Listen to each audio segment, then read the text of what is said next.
Hello. Hello. I'm just putting last little things. I think we're good. Hello. I wanted to move chat down here. There you go. You guys are right there, so you're not in the way. Alright, well, as you can see, we're here because I finally finished this freaking gosh darn thing. You guys have no idea how long this took. It took 2 months! It took 2 months! 2 months for this! It took so long. I didn't think, oh, it would be not super long. I was like, oh, it wouldn't be too bad. No, it was bad. Paper, you know, college is a school for adults. And lots of adults go to school to learn new things.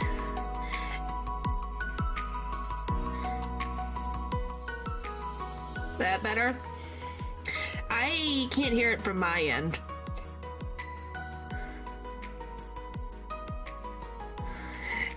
Because I did something and I can't remember what the frick I did. I did something and I can't see it. My gosh.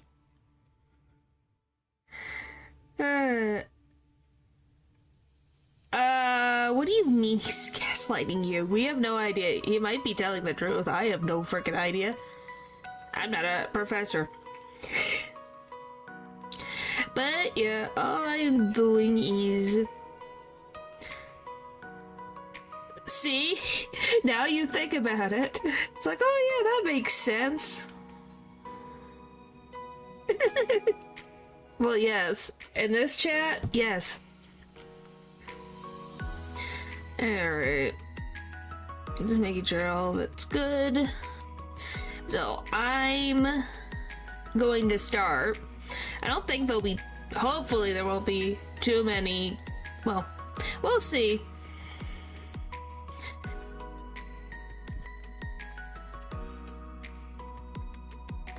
I don't think there'll be too many questions.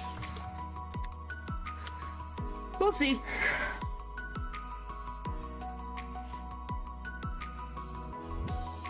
There we go. Yeah, no, thank you. Why did I take psychology? Because it was elective for next year, but they were music classes, so like, hey, nothing wrong with that. Anyway, I learned how to make something full screen, but not make it full screen. Look at that. Ain't that nice? I wonder if I do this, will this capture it? Oh, that's creepy and cool at the same time. But yeah, look at this. I have this and not full screen, but it's all the full thing, so that's fun. Hey, I learned. I have one monitor, man. You can't blame me. But yeah, look. What do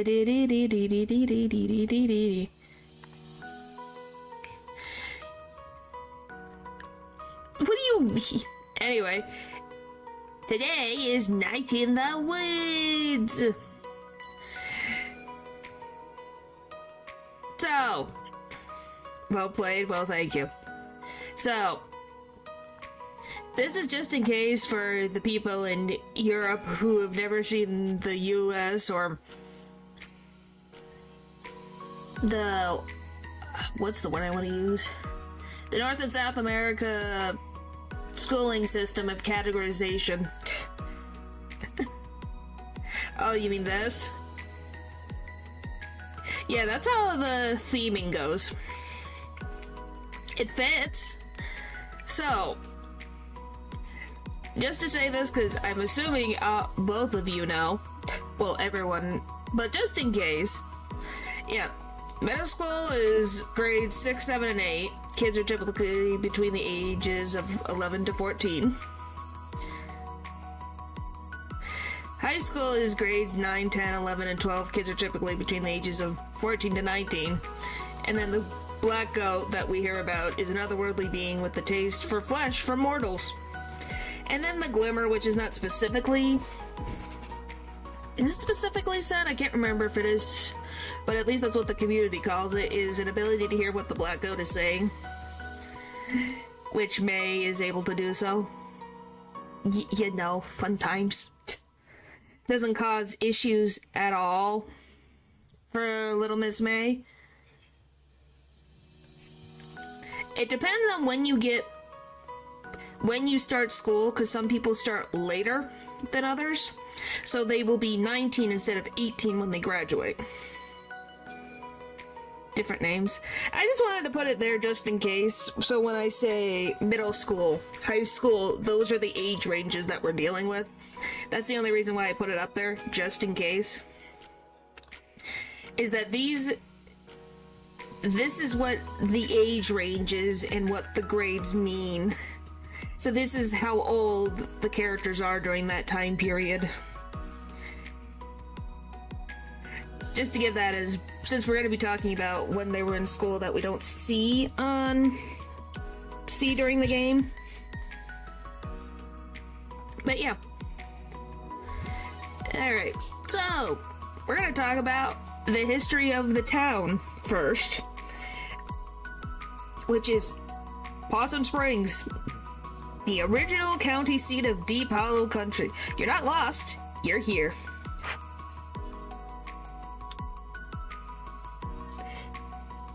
Well, it just depends on when your birthday is, I think. Like I said, that's just how... I'm not an expert, but that's typically what can happen. That's why I say ages 14 to 19, because there's just, depending on the year, it slides. Anyway, so less than 3. Hello, Leo. So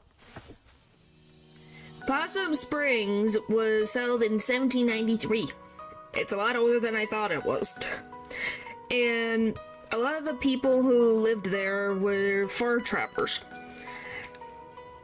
My birthday, so people are surprised they think I'm younger than the grade I'm in for some reason. Yeah, well, I think that's more of them taking an assumption of physical characteristics than actual years of age. So some fur trappers who were 2 brothers, they found some fresh springs that were around and they decided to settle there and name the town after the springs that they found. And it was officially founded in 1795.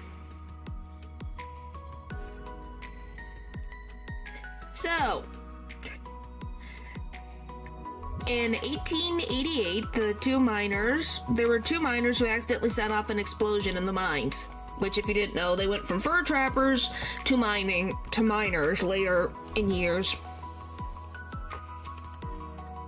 That's how the town really oh my gosh. Let me try that again. That is how the town literally thrived, was through their mining of coal and different things. Don't worry. I just have tried to say words. But yes, hello. But yeah, so when this explosion went off, miners were trapped 10 miles deep in the mines. They couldn't get out. And because of pockets of gas were the causes of the mine collapsing. Now, if you want to know how that even happened, well, the mining bosses withheld information about the gas that's supposed to be pocket. Yeah, they knew about these pockets of gas, but they didn't tell the miners because they wanted to maximize profits. Well, thanks for stopping by, Leo. Big mine explosion before I know nothing of mines. Please do worry. Well, I would hope you would not know much of the mines. And so, 112 miners died in the incident.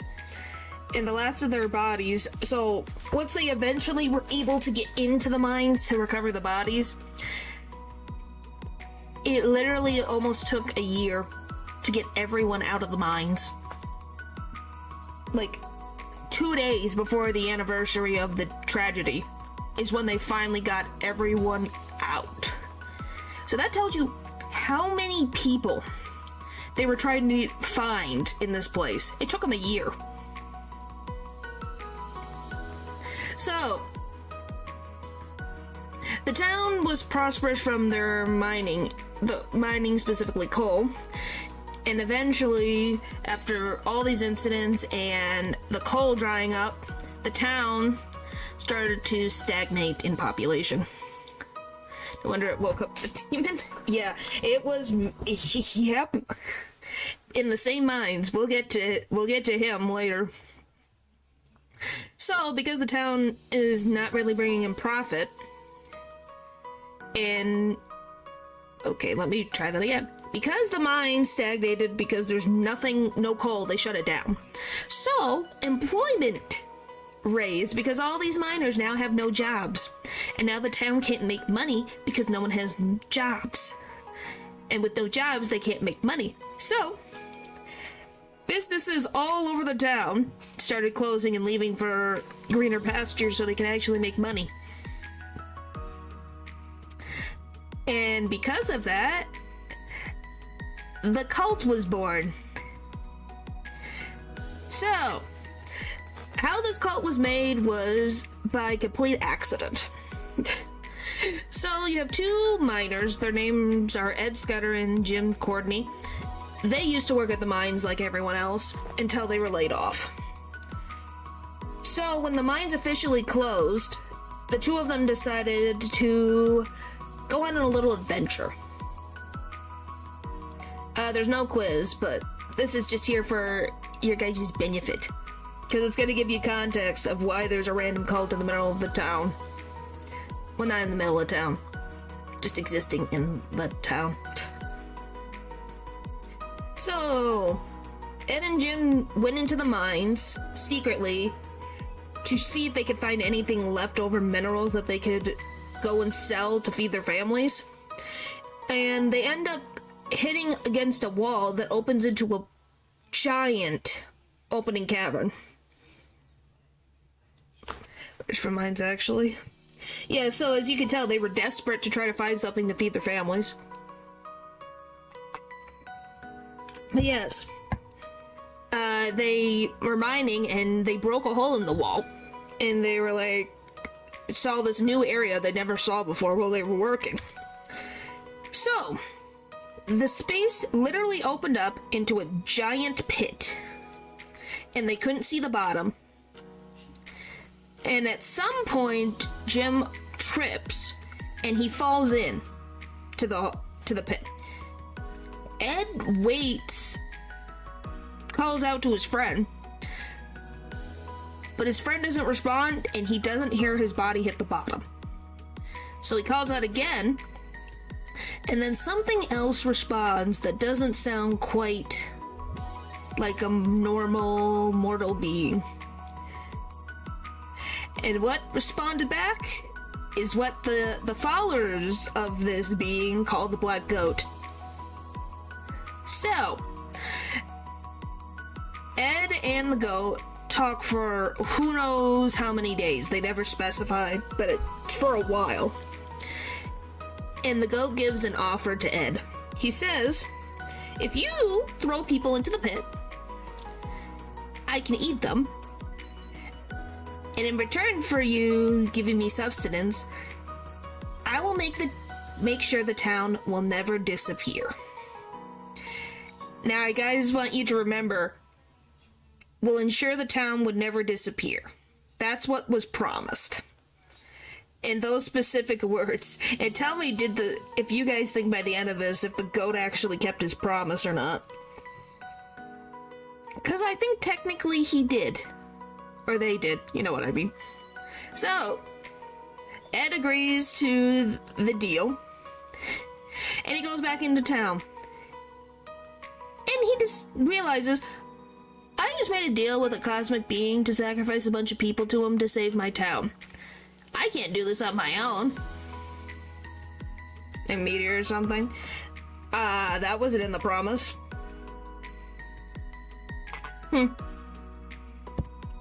I know. He just promised he would keep... The goat promised that it would ensure the town would never disappear. So he realized he needed a little help. And he was like, I'm not the only one annoyed with this town going on decline. Why don't I try to find some older people who are also frustrated with this town? So, a bunch of the older people went to the church to try to find answers. But what they were given, they weren't satisfied with and felt it wasn't doing anything for them. Because they still don't have jobs, they don't have money, they're looking for something to help. Yes, paper.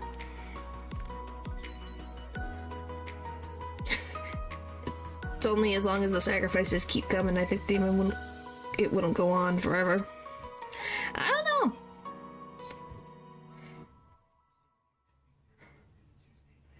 I don't think I would, because why would I sacrifice him for a town that does not exist? You know? That'd be a little random. Don't you think? Paper, you are a good person. At least from my perspective. If you're not, in reality, I have no idea. Anyway, so Ed goes to the church and starts propagating about this black goat. He told them that he heard the song from a god. And I guess he was really good, what's the word? Really good with words, that he was able to bring a lot of people to his side. And they all gathered together and made kind of a makeshift church in the cave for the goat. And all they can hear from the goat is singing, so they call it the Glimmer.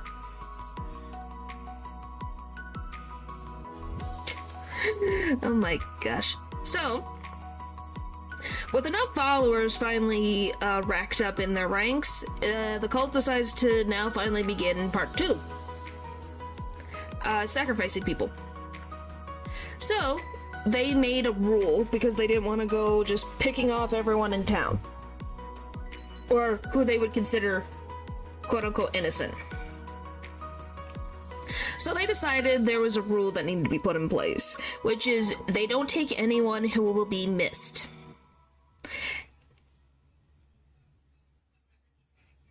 So, what do they mean by that?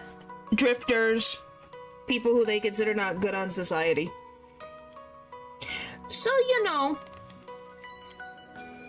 yeah. So, we actually have the first ever name of the official sacrifice.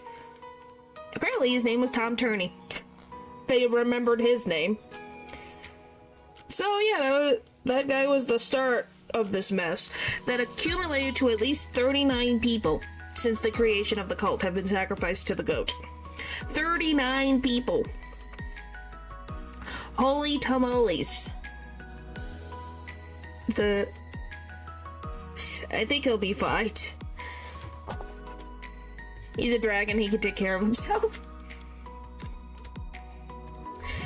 So yeah, there's been at least 39 people sacrificed to this goat. Which, you know, yeah, it's because I forgot to mention, the only time they do sacrifices is when the goat sings. Yeah, the goat has to sing, and that they don't sacrifice all the time.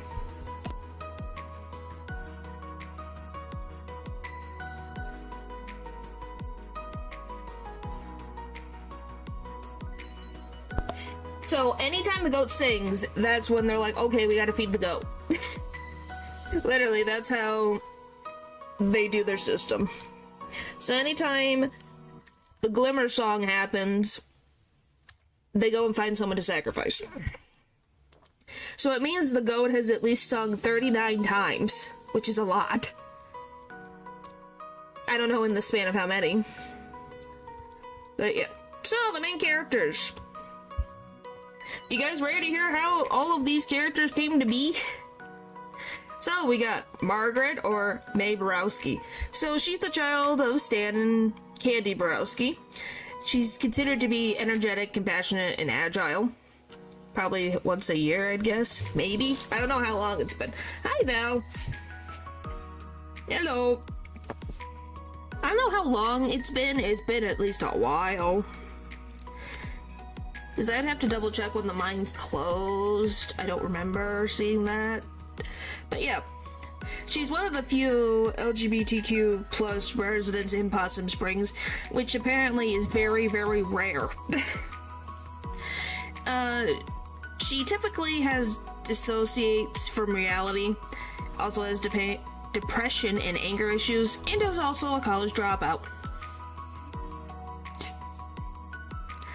So, you know, she's kind of an all-rounder. Makes sense for a protagonist.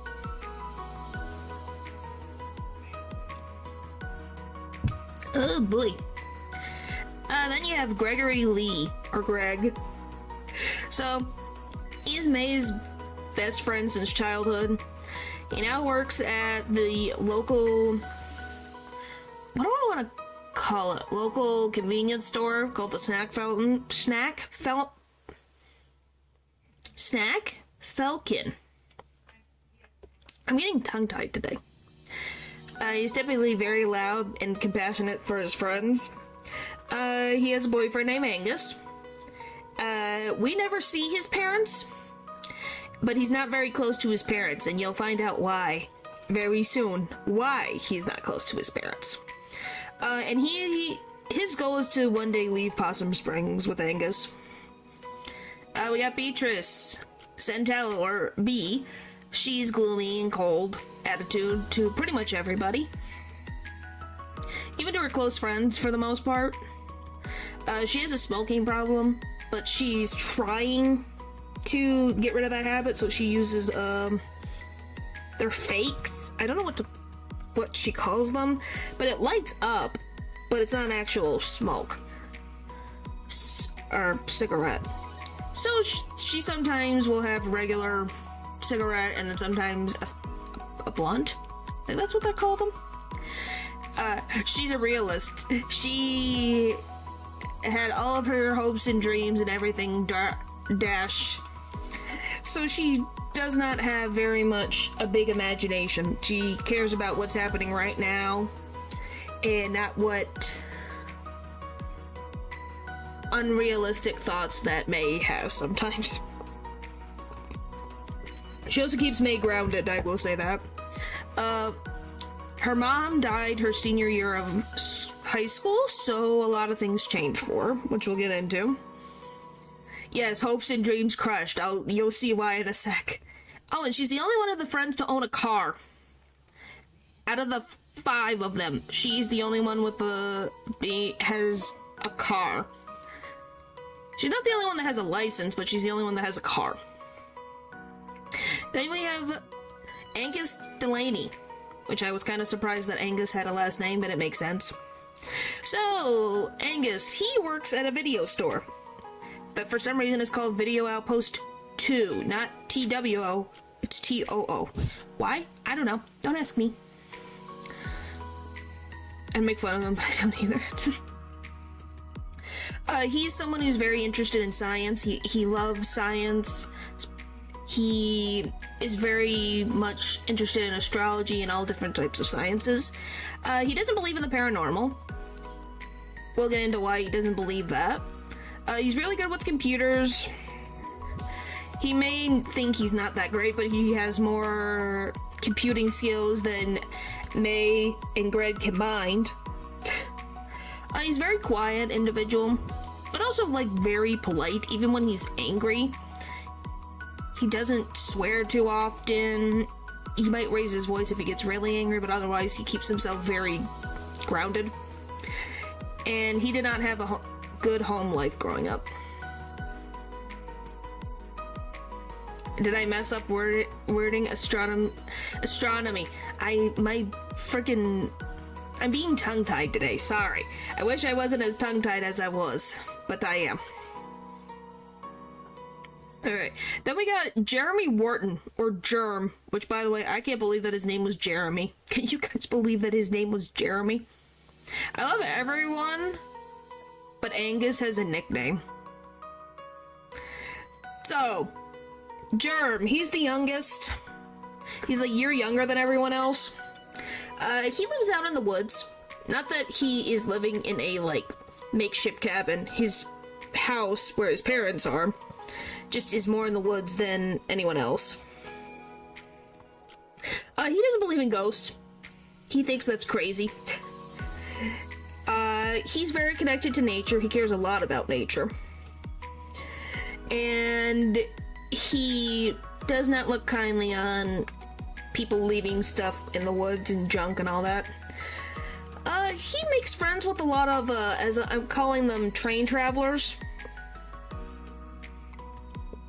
Or drifters, because the train is nearby his house, so he sees a lot of... They're not, like, at his house, but he sees them get off the train all the time, so he just talks to them, gets to hear a lot of interesting stories of how these people got here, where they're going. Just learned a lot. He has a close friendship with a opossum named Rabies. Yes, Germ named that one Rabies on his own. And he was also someone that was targeted by the cult, but was able to escape alive. And then we have Casey Hartley, the missing member of the group. We never get to see him in-game, but he was someone who was very close friends with May and Greg. Is that a name or a prediction? Which name? Rabies? Rabies is the opossum's name. Literally. Germ literally calls the possum Rabies. It is a name. Yes, he named it's spelled exactly like that. I'm not kidding. That is what he named it, and that is how it is spelled. So, anyway, Casey. So he went missing not long after May went off to college. He was said to have a very wild personality, someone who sense of danger didn't exist, or if it did exist, he didn't care. He was also in the band that this group had with my brain, Angus, Greg, and May, and he played the drums. And he was, before he disappeared, working with his cousin in the back of a... Okay, how do I say this? His cousin lived in a mobile home and was making something. Casey wasn't there at the time, but then an explosion happened. So now his cousin is not of this realm of reality. I think you guys can put the rest of the pieces together of what his cousin did for a living. But yeah, he helped out with that. And how much and to what degree, I have no idea. But yeah, he ended up being kidnapped around June 27th and sacrificed by the cult to the Black Oak. Yes, he was making crystals. Whether Casey was physically helping with that, or was just transporting, or do anything, I don't know. We're just told that that's what his cousin did, and then there was an accident. But Casey wasn't involved, or there at the time. So yeah, if you guys missed that little tidbit, that's something that happened. Alright, so now we're gonna get into the timeline before the game. You guys ready? I split these into two different timelines. So I put May and B in one timeline, and then I put Greg, Angus, and Germ in another timeline. Let's see why. It was the easiest way of doing this instead of going back and forth between 5 different characters. So we're gonna start with May and B. So, May! her and her friends are born at some point in the early 2000s. When May gets to go to Scouts, she ends up meeting B for the first time, and they quickly become friends. In particular, B talks about how the reason why she liked being with May and hung out with May was because she thought she was cool. And because they were so close, they nicknamed each other. And the nicknames are Mayday and BB. Can you tell they were little kids when these nicknames were made? So, at Scouts, they actually caught a turtle together and named it Boxy. It died not that long later. Whether that was neglect or if it was old, I don't know. But I thought you guys would like to know that the two of them had a pet together while in Scouts. So in 7th grade, the super close friends of B and May ended up drifting apart. How this happened is literally based on what we hear from B talking about May stopped responding to B's calls and messages and just didn't interact with her. And then she started hanging out with Greg and Casey all the time. And the next year, B ends up becoming friends with Angus.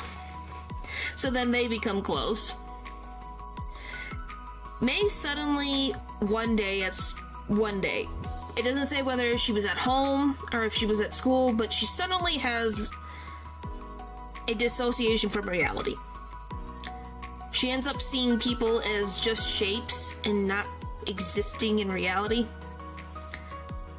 And she's just overcome with sadness and grief about the world around her not feeling real. And that everything wasn't there for her, like there was no place for her to be. It's just stuff and things and nobody that she cares about is around. It just feels like space. Should we keep her super safe? I guess that's a way to go about it. So, the killer incident that you guys heard throughout the whole game, the next day, I'm not kidding, the next day after she has her first dissociation, she has a softball match. And she has another dissociative episode during the match. Well, she's up to the plate to bat. All of a sudden, and it literally happens so fast, she all of a sudden attacks the pitcher, Andy Cullen, with a bat. She somehow tackled him down and it just hits him over and over and over again with a bat. And he ends up getting so injured that he ends up being hospitalized for months. So, because of this incident, May got nicknamed the Killer. And that's what everyone calls her. Even to this day, years later, she's still called that. Softball? Yep. Softball. Uh-huh. She didn't hit him with a ball, she hit him with a bat. And because of this incident, her family's relationship, specifically with her, became very strained. Because her parents had to pay for Andy Cullen's treatment. And also went to get mental treatment for May. So medical bills were on the rise. And it got so bad that her parents had to take a second mortgage on their house to even keep up with the bills and being able to live. So, the medical treatment they got for her was the local doctor, Dr. Hank. Now, I'm going to tell you this, Dr. Hank is not a great doctor. Why is he not a great doctor? Because he's the local town pediatric doctor and dentist. He is not licensed in psychological issues, but he decided to have his services relate to psychological services. Please don't go to Mr. Hank / Dr. Hank for your medical needs, for mental issues specifically. Please and thank you. So, his idea for May to keep her emotions in check is to have a journal and to write down her thoughts and emotions. And May actually believed that the journal kept her grounded in reality for a while. Small town troubles, plus you have to second mortgage on your house for medical bills. And this is probably something that fit in the budget. Oh yeah, and it got so bad, because originally, I should add this on top. So Stan, who is May's dad, he was someone who was in the trades. Yeah, that does not help. So he was in the trades. He's always been in the trades since the beginning. He got laid off from his job. I think he was also in the mines at one point. So the cult's not been around for very long, so I think he also worked in the mines.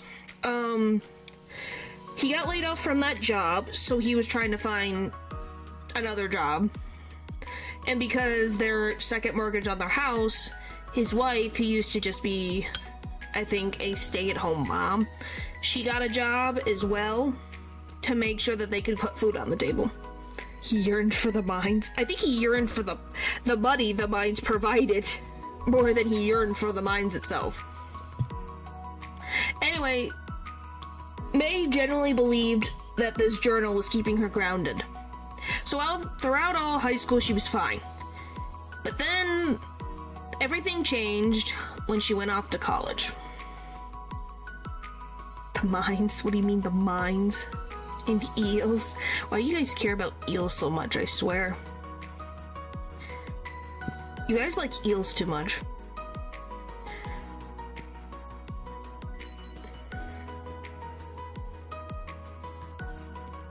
Anyway. So, in 11th grade, B went to math camp. And she had her first experience of intimacy at math camp.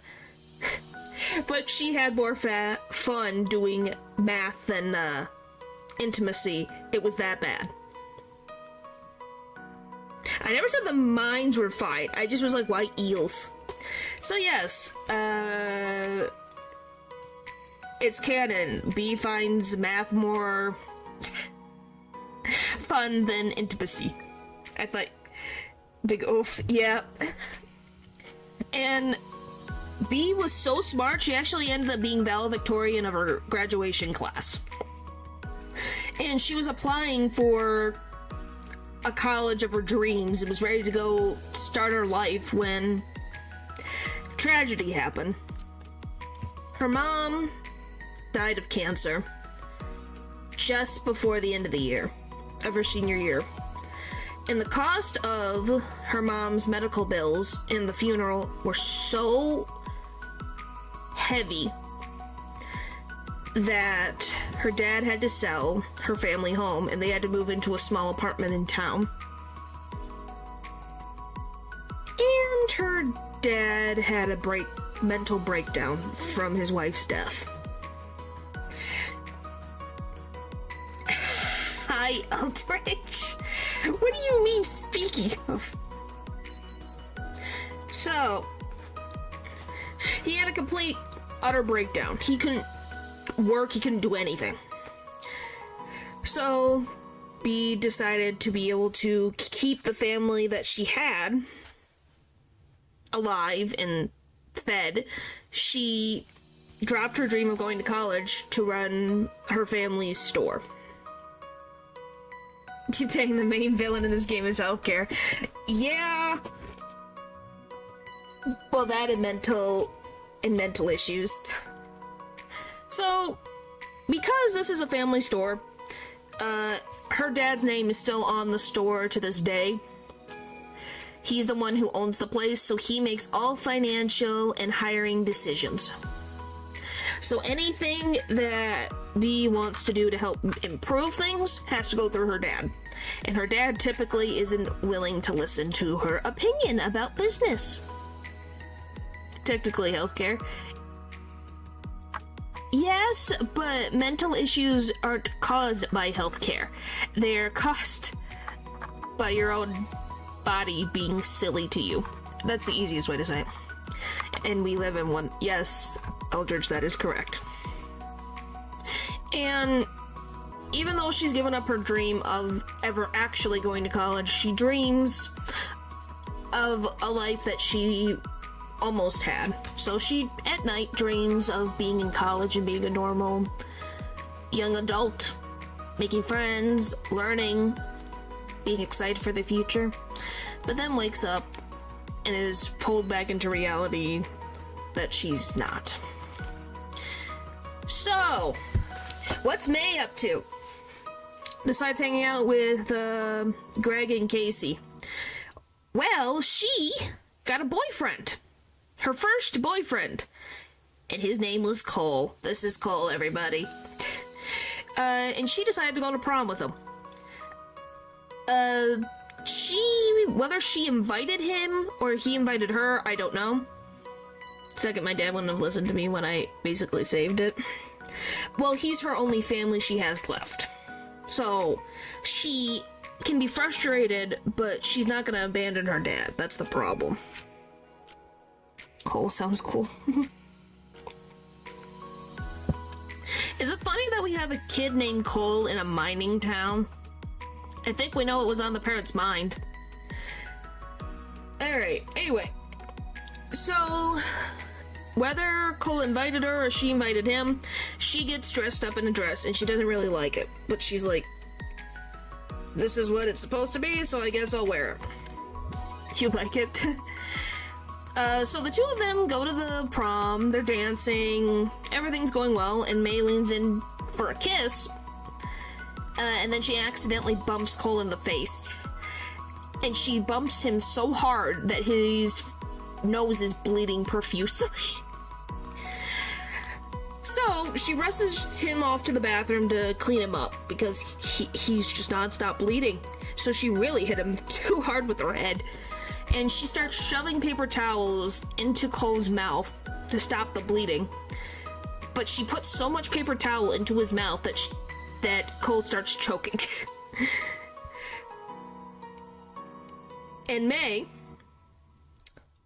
I don't know if she had these, she starts choking on almond candies. Whether she put this in while she was helping him, or she had that in her mouth the time they were dancing, she's choking on almond candies, and he's choking on paper towel while also choking on blood. Relatable. So, Cole is losing oxygen very quickly, and he lays against the wall, trying to catch his breath. So May, literally, to get rid of the candy, she gives herself the Heimlich, and she's able to stop choking, but then all of a sudden she ends up puking all over Cole with her chicken cordon bleu that she had for dinner. So now, the man is still choking on paper towel, is bleeding profusely, is losing air, and now he's got a chicken cordon bleu puke on him. This is a great prom night. And someone walks into the restroom and sees all of this. Oh, and by the way, May is still puking in the sink, and Cole is still dying. So after May finally gets rid of everything in her system, she successfully pulls out the paper towel out of Cole's mouth so he can breathe. And then she shoves it down into the toilet to try to get rid of it. Well, she overflows it. And she floods the bathroom. So, May drags Cole out of the slowly filling with water bathroom. And Cole just runs off. Doesn't say anything and leaves her there. Doesn't even say goodbye. So May, to be able to get home, gets a ride from someone. that she knows that was at the dance, and she's crying her eyes out on the back of a tractor, slowly driving her home. So yeah, that was her prom night. I think I know why she didn't have relationships for a while. So after all this, she ends up going to college, and her mental health just goes to a nosedive. She has a hard time making friends at college, and she's too terrified to even leave her room to interact with people, because she feels everything isn't real. And she would starve herself constantly because she wouldn't leave the room. And then one day, she would order a pizza and then eat the entire thing in one go, but still won't leave her room. She even drank cough syrup just so she could sleep without having constant nightmares of reality not being real. She even had this constant dream of the rusty statue that was outside her dorm, which was supposed to be, I think, I don't know if it was supposed to be what the founder of the college looked like or something, but it scared her in particular because it felt like it was just a mass of shapes, constantly staring at her, pointing at her, judging her. Because, yes, the statue literally, its finger pointing was pointing right at her room, so, you know, that wouldn't feel scary at all. So, she became so scared of everything, she just completely shut down, stayed in her room, didn't call anybody. Didn't call her mom, her dad, her friends, nobody. And after 3 semesters, she finally mustered up the courage to leave college and go home. So she didn't even make it a year. I don't even know if she would have passed her classes because she never left her room. And she safely returns back to her hometown because she feels that in Possum Springs, there are no dead shapes and reality exists. So that's how the game ends up with May being back at home. Now we're gonna deal with Germ, Angus, and Greg. So, Greg, when he was little, he was left at his uncle's farm for a year. His parents did this because they didn't want to deal with him because Greg is a very energetic child. He might have OCD, I'm not sure, but he's very energetic, and they just didn't want to deal with him, so they dumped him on his uncle's farm for a year. And one day, he accidentally let the sheep out of the sheep pen. And because of that... Oh, I should explain this story. So he accidentally let the sheep out, okay? He goes to try to get them. Well, the sheep make it to a road. Make it to the other side of the road. So then he calls them back. Well, the sheep are slowly coming back. They get run over. And then more get run over. And then more get run over. Until there's just one sheep alive. One. And then it runs off into the woods and is never seen again. And when he ends up coming back with no sheep, his uncle beats him up. With Angus, he was regularly, and I mean regularly, beaten up by his father. Every day. And on top of the beatings, his mom would not feed him. Trauma for him and the sheep. Yep, very big trauma. Well, I guess I should explain to this. The sheep that lived actually inspired Greg in a positive way. Because he's actually got a sheep tattoo. In remembrance of that sheep being able to survive unlikely circumstances. So that sheep actually gave him some positives. So, Angus. So, I should also reference, his dad was a heavy drinker. I don't know if that affected the beatings or not, but he was a heavy drinker. And besides his mom not feeding him, she would lock him in the pantry for days. Just days. And you're just like, why? And she would make sure when she shoved him in there, she would slam the door shut for all the supplies to fall on top of him. She did it on purpose, every single time. Because he's a little kid, he tried to get psychic powers to happen for him to magically open the door to let him out. And he would pray every day. And it just never happened. Nothing happened. So he came to believe that the paranormal didn't exist. And he learned that he can trust science because I can see what's in front of my face. And at some point he ends up joining the school cross country team. But he also has asthma, so I don't know how well that went. Not an impossibility, but, just to say he also has asthma. Well, at some point during his cross country escapades, Greg and Angus start high school, and Greg becomes friends with Casey and May, and they're hanging out, and Germ, who is a grade below, becomes friends with Greg. I think maybe they had a class together, don't know when, but at some point, Angus and Greg come across each other. Whether that's in a class, if it's at an event, I don't know. But they end up meeting. And they start dating. And any time after school, they would meet under the bleachers so that they could hang out. So, both of them successfully graduated high school. Woohoo! We're proud of them. And they decide to go find jobs around town and move in together. So, their goal is to save up money to eventually leave Possum Springs. So, they want to leave Possum Springs because they don't feel wanted, and they don't have good memories here. Well, they have some good memories, but most of them are not good, so they want to go to a safer environment. So that's why they work hard every single day to try to save every little bit of money for their future. This is rabies. So Germ, at the same time, he ends up finding a possum that was getting beat up by other opossums.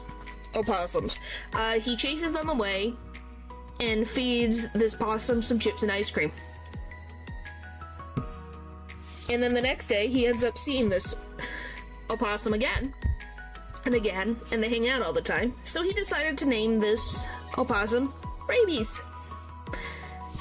So, that's how everyone is till the game begins. I don't think there's any questions. Where is Small Ren? There. What the heck is cross country? How do I explain cross country? German rabies. Yep. I think that was done on purpose. How do I explain cross country? So you know track where they run on around the football field? It's the track, but you go like through outdoor paths, up mountains and different things like that. That's what cross country is. I guess I never thought about how to maybe I should look up the actual definition of cross country so that my brain is not going to try to mess that up. Let me try that again.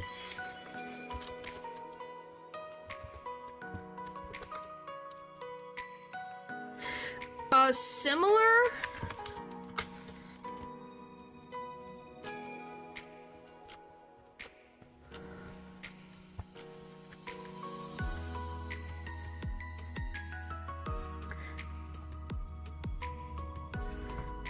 Okay, here, I guess it's, so yeah, across fields or countryside as opposed to roads or tracks. Okay.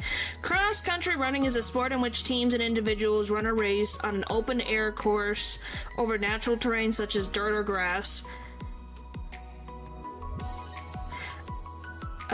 Surfaces of grass and earth, pasture, woodlands, open country, and including hills, flat ground, and sometimes gravel roads and minor obstacles. That makes sense now? Hopefully that makes sense. That's what it means by cross country. It's track, but you're not confined to one track. That makes more sense. Yep. That's why. That's what the questions are for. Is for me to double check that I'm getting. That's why I put it there. Yeah.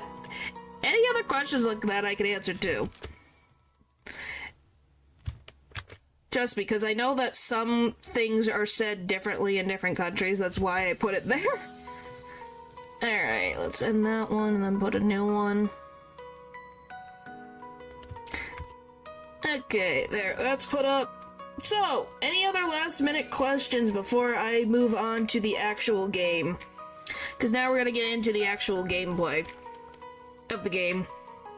Stuff that we actually see on the screen. Everything that we've seen till now has never been shown in the game. Well, yeah. Oh, I should tell you guys this. These screenshots, Matthew, that I have, is actually from something that was for promotional material for the game before it came out. So I don't know if you guys want to see that.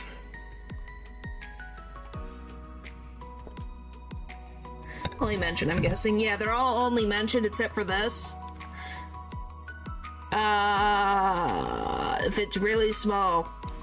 Really, really small. But yeah, I can show off the little video. It's not that long. But yeah, that's where these came from. Is from promotional material for the game. I think from Kickstarter. Back in the day, before the game came out. If you guys wanted to see that, I could show that too. Let me find it real quick. But yeah, it is an actual promotional material that people found recently. It's something that people didn't have before, by the way. So it's within the last year it was found. It's really, really cool. Now I just gotta find the person's channel. Holy crap, I have so many freaking random crap. Ah, where is it?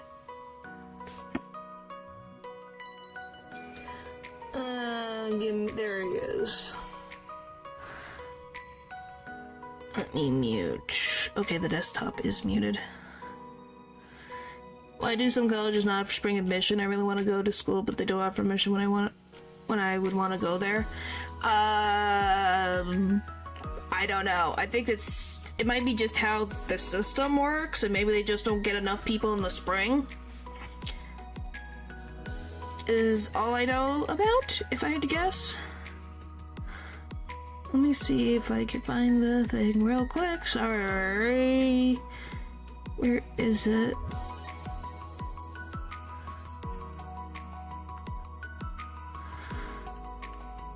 Yeah, it's Lost Media that was recently found, 2 years ago, back in 2024.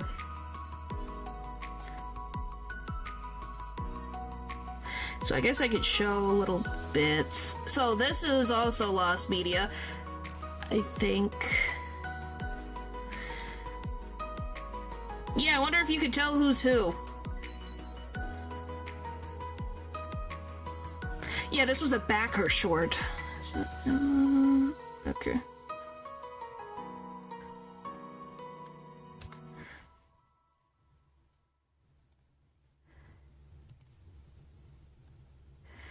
So yeah.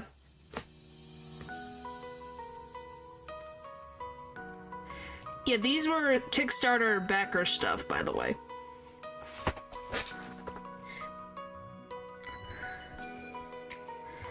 May looks like a psycho. I think that's accurate, though. So here's the thing. Oh, by the way, it's called Spring. There's no dialogue or anything, but just watch and you'll see. So, yeah. 4 years ago.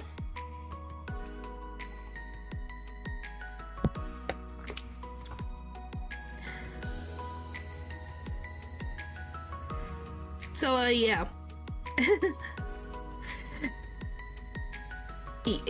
Greg rules, okay? But yeah, so this is when they were still in high school at the time. But yeah.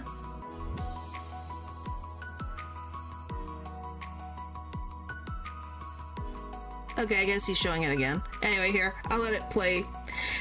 Point is, here you go. I guess, would you guys like to hear what it sounds like? I could put the volume, it should be fine.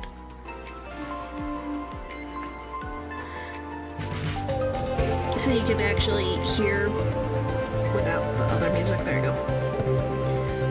But yeah, this is what was used as a backer short.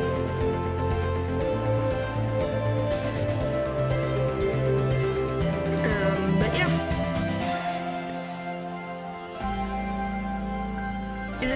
So yes, this was found 2 years ago. And this game came out in 2017, so that tells you how long this has been lost media. But now it's not. I love that he slapped back up to freaking be taller. And that's it. So that's the little short. So yeah, what did you guys think? Cute? I thought it was pretty, I thought that was really nice. But yeah, that's the whole little short that came out that was promotional material at the time. Cute. Yeah, I was like, aww.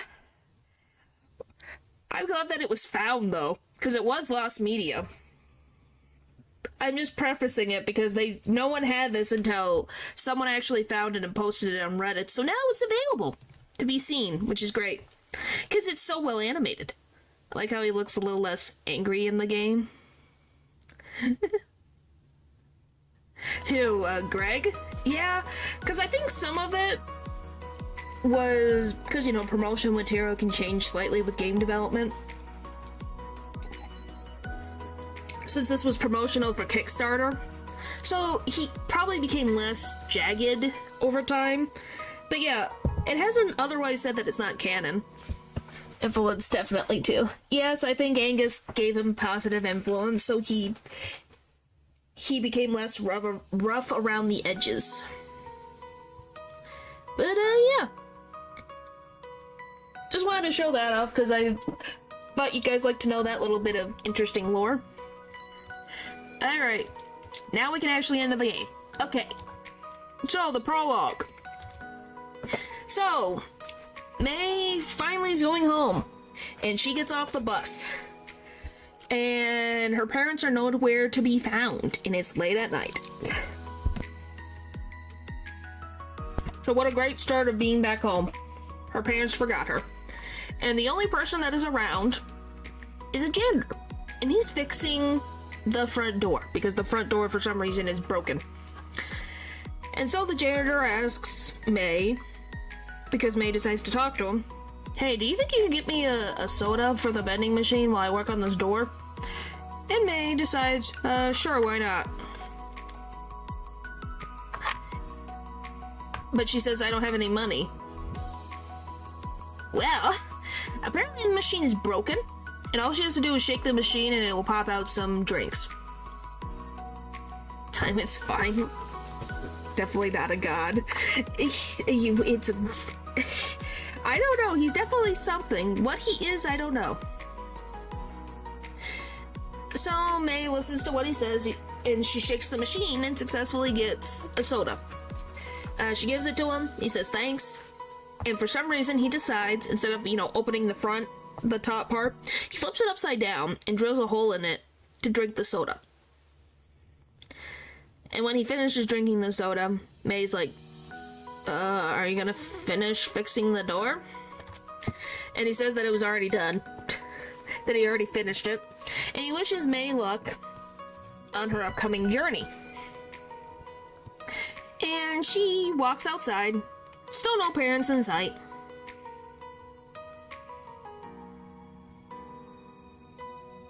Well, it would make sense, but why would you open a can with a can opener? a soda can specifically with a can opener. So she decides, okay, my parents forgot me, well, I'm gonna go home, because I was on the last bus, so I'm just gonna trek through the woods at night, alone. So she walks through the woods and ends up coming across an abandoned playground that she used to play on when she was little. And she walks to the other side and there's a fence blocking off her route into town. So she decides to improvise. So she jumps onto the play equipment and is able to scale all the way up until she gets on the telephone wire to balance herself like a trapeze artist over to the other side of the fence. Well, she ends up trying to jump down and trips and falls on her face. And all of a sudden she gets blinded by a bright light, which is flashlight, from her Aunt Molly, who is a local cop. So here's Aunt Molly. She is Candy's sister, or, aka May's mom. She currently works for Possum Springs Police Department. She is one of 2 cops that we know exist in Possum Springs. I don't know if there's more, but there's at least 2. She has a partner from the police station that she talks about all the time. They're animals. They are animals. They just act like animals. Doesn't deserve the hate. She's nice. Yeah. Well, it's because May is a rebel and she doesn't like listening to authority. But yeah, Molly and May typically don't get along because of May's rebellious attitude against authority. But she does care about her niece's well-being.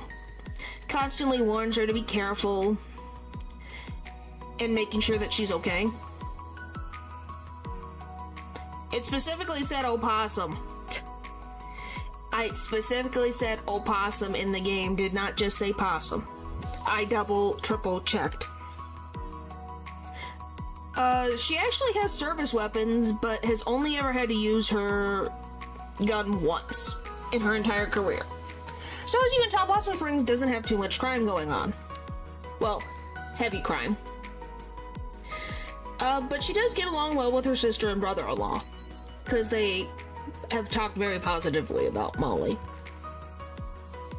So, Molly tells May to stop walking on the telephone wires, because it's dangerous, and May's like, no. Only disappearances. Yeah. And May's like, no, I don't want to get up. No, I don't want to go home. And then Molly tells her to get in the car, she's going to stay in a holding cell for the night. So then May gets into the car to be driven home. Well, that's a good thing. That should be a good thing.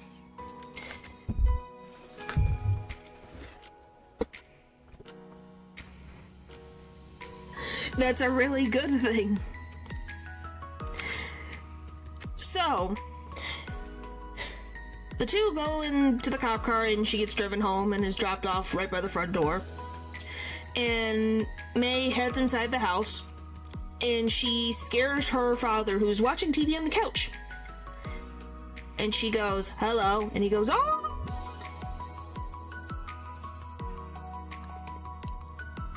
So, this is Stan Borowski. He is May's dad, and Candy, aka May's mom's husband. Sorry, I gotta go like this.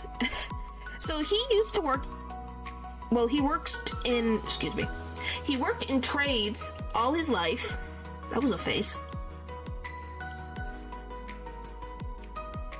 That was a weird face I made that I can't do again.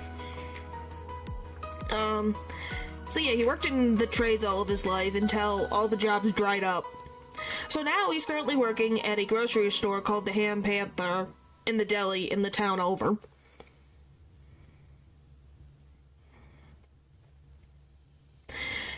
He used to be a heavy drinker, but now he is completely off of drinking. Maybe once in a great while he'll have some alcohol, but otherwise he does not touch alcohol at all. And the reason is because he was not very nice when he was drunk. And so he got a wake-up call and decided to stop. May thinks her dad is very funny. Even when he makes dad jokes, she still finds him hilarious. And Stan and his father, so May's grandfather, had a very close relationship that is actually very similar to how May and Stan interact. So it's like a generational of getting along with your child type of thing. Yeah, she has a very nice dad. He knew what he did, that he was in a bad thing. He listened to what he was told about what he was doing was wrong, and he owned up and changed his ways. So, Stan asks, "Hi, May, what are you doing here? I thought you were supposed to be coming back tomorrow." And she said, "Nope, I came back today." And he goes, "I'm sorry, May, I would have come and picked you up if I knew. I thought you were coming home tomorrow." So, May decides, okay, I forgive you, I guess. Let's pretend that we just came back from the bus stop of you picking me up. And they play along and make a joke until she finally says, "Okay, I'm exhausted, I'm gonna head to bed." So then she heads up to go to her room that she hasn't seen for almost a year and goes to sleep. So, chapter 1. Called home again. She wakes up at her first day back home, and she heads downstairs to the living room. And her mom, Candy, calls her over to the kitchen. And they say good morning, and Candy decides to ask May what happened at college. Why are you home? What happened? She wants to know, because she's worried about her daughter. Well, May decides to avoid the question.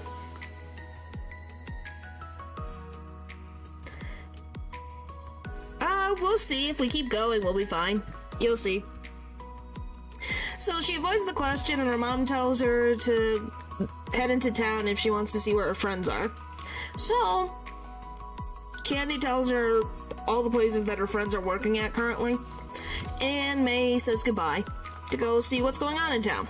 So, the residents that live in town.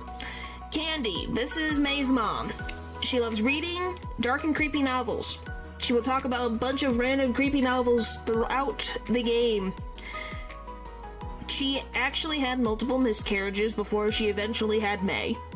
So she's very attached to May's well-being and wanting her to succeed. She works at the town church as a receptionist. And she worries a lot about May's mental and physical health, because her daughter doesn't tell her anything, even though she asks. And she grew up in Possum Springs. Then you have Selma Ann Forrester, or Selmers, as she's called. She's an old friend of May. She used to be someone who was addicted to, whether that was, I'm pretty sure it was, hero juice, or of that variety. But she has actually gone clean and went to rehab and is trying to better herself. She actually did serve jail time because she stole painkillers from her workplace. Yeah, she had a lot of miscarriages, so it makes sense why she's so adamant. Or the crystals the guys cooked, that is a possibility as well. But yeah, she actually got caught stealing painkillers from her workplace. She doesn't have a job currently and is living with her parents because she's trying to get herself grounded and trying to get a job. But she does have a big passion for poetry and is in the poetry society in town and goes to their local meetings and does a lot of poetry. Every day she will give you a new poem that she does. And I think pretty good. She was actually married to a guy named Dennis. That's all we know, his name is Dennis. But apparently, So they got married, and then Dennis, one day, went to a gas station, met a new girl, and decided to divorce Selmers while she was in jail. So yeah, she was a new divorcee when she left prison. So she was a free woman in two regards. How May knew her? I think maybe she was a couple of years older. But yeah, yikes is a big yikes. But she's happy to not have to deal with him. This is Mr. Chazikov. He is the high school astrology teacher.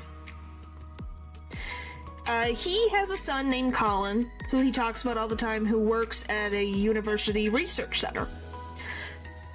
May was actually one of his favorite students, because of her love of the subject. I mean, better to divorce early, yeah.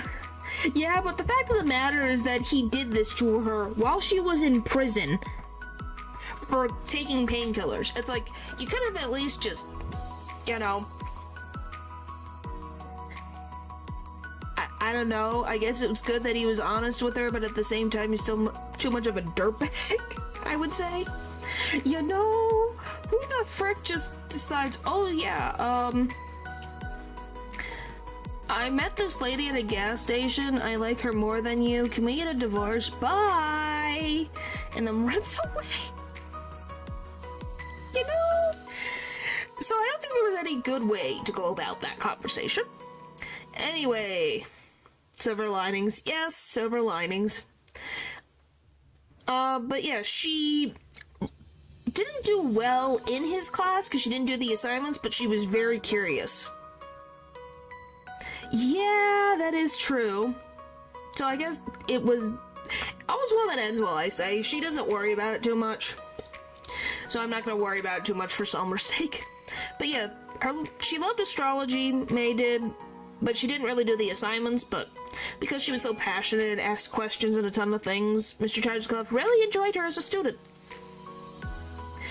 He teaches May about different constellations on different days because he got a new telescope that he's able to look at the stars even while during the day. Safely, by the way. This is Danny. Now, I don't know if you guys remember Danny. He exists. So, Danny. He's a guy who graduated a year before May. He's a very carefree individual. He's constantly, and I mean constantly, starting a new job. Every time May sees him, he's starting a new job. He originally was in construction, but then was laid off. Even though the town was constantly in construction, apparently there's no openings. He works at the supermarket. He works at B's dad's store. He works multiple places, and he just keeps getting laid off. And he thinks May is not acting like a grown-up because she's living rent-free with her parents with no job. But he actually eventually is able to get a stable job at the new taco place in town as an advertiser. So, I think all's well that ends well for him. I too struggled with maintaining a single job. Yeah, but the point is that his is so quick. I think it's, I don't know, it's really fast in the span of a week. Because by the way, this game takes place in the span of a week, and he has at least 5 different jobs. So that's a little different. So this is Laurie Myers. I wonder if this is a reference to a horror movie character. She is a teenager with a love for horror movies and filmmaking. She dreams to one day direct a horror film. She sees herself as quote-unquote objectively gross. Yeah, damn. Yes, he has at least 5 jobs in the span of a week. That's why it's bad. Hey, sometimes a single job is hard, but yeah, it's bad. That's really, really bad for his resume. Lori loves to walk along road tracks all the time because she lives nearby the railroad tracks. She actually has a sister who ended up being transferred away to a different school because she kept fighting all the time and caused problems. So I think that's why she likes May so much. And she really looks up to May ever since the killer incident because she thinks she's so cool. Like I said, I think it's because she sees her sister in May. Alright, so after she talks to all these people, she makes it to the snack Falcon. And she sees her best friend Greg. The first time in almost a year. And he waves his arms excitedly and goes, "Ah! You're back!" And he invites her over to the old, abandoned, well, closed off party barn to go play some music. She asks if it's okay for Greg to leave his shift early. And he's like, "I leave early all the time. I think it's fine." So they head off to the party barn, and she gets to see Angus, and it's been a while. They don't really have a close relationship, they just love Greg, so they exist. They like each other's presents because Greg likes both of their presents. So they enter in, and Greg immediately goes and gets May's old bass that he's been keeping for her. And B ends up walking into the barn and is silently making contact with May because she's like, what is she doing here? Who doesn't like Greg? His parents, I would say, because his parents are mean. So the four of them end up playing some music together, and they decide to go to the Clink Clank, which is the local diner there in town, and they get some pizza. But they really don't like the diner pizza. It's kind of like, It's like a 5 out of 10 on the pizza scale.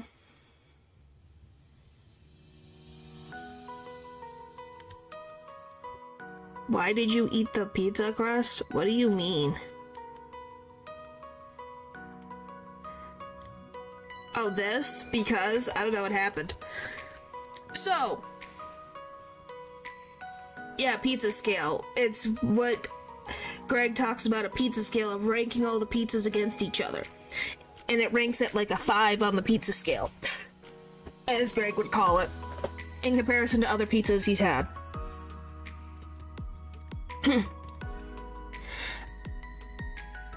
I don't know, I think it happened on accident, to be honest. I tried to grab something and I picked it up and she ate it.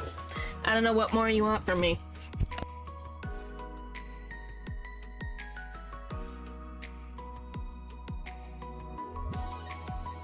What, you want me to do a pizza scale tier list? Oh boy. Maybe. So May decides to ask, hey, I haven't seen Casey and I haven't heard anyone talk about Casey, so where is he? And Greg tells her about how Casey went missing not long after May left for college. And he thinks that Casey just decided to hop onto a train to go somewhere, like he's always said he was planning to do. And Casey's parents have been putting missing posters for him all over town, hoping somebody would be able to give them some idea where their son went. So the group asks why May's back in town, because she's supposed to be at college. She tells them that she decided to drop out. Doesn't say any more, any less. Well, B ends up getting very upset by May's decision and is like, she's not surprised.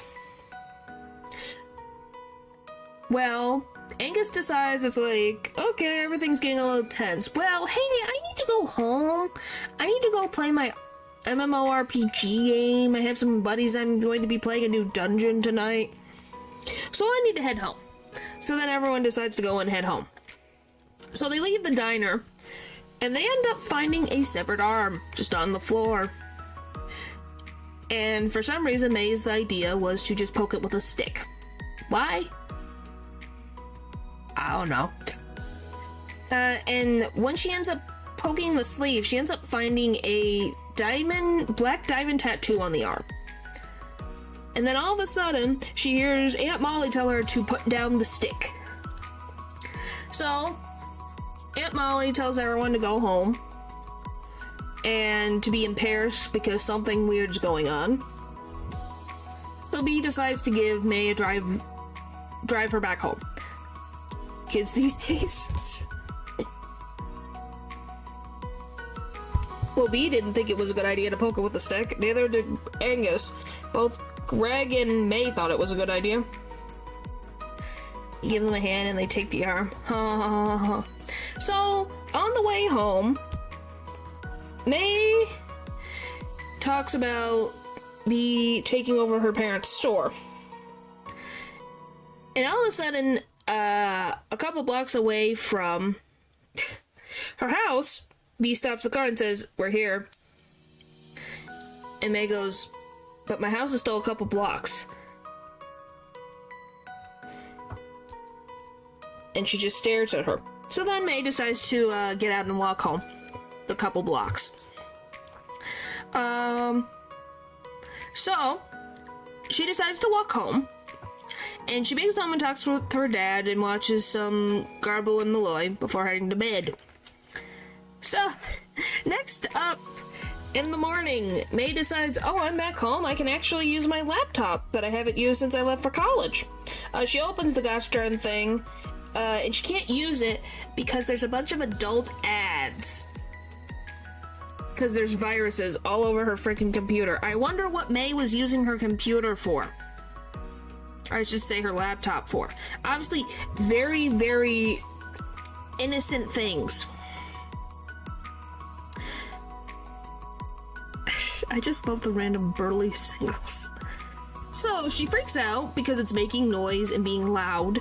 So she heads out to go see Angus at his job to see if he can figure out something to do for it, because he knows how to fix computers.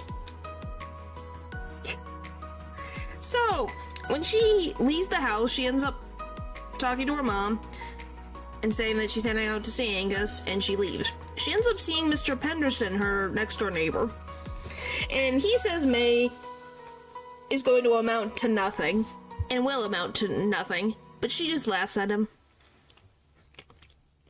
And she just decides to just walk away, and she enters the old tunnels that exist. I guess they did like boat rides or whatever. I don't know what to call what this old tunnels were, but she ends up meeting a lady named Miss Rosa. So, Miss Rosa, she's an interesting individual.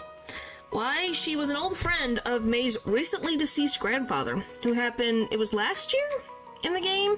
He passed away last year. Well, apparently long time ago, when she was very young, she met May's grandfather. And she came across him because him and his buddies were upset at their boss because he wasn't giving them very proud neighbor, I guess. So to give you a freaking context of this sentence, his boss was not going to give them their proper wages for reasons I don't remember, so they decided to total their boss's car. And apparently at some point during this exchange, she met him, and they ran off into the fields together. To do what? She doesn't specify, but I think we can take a guess.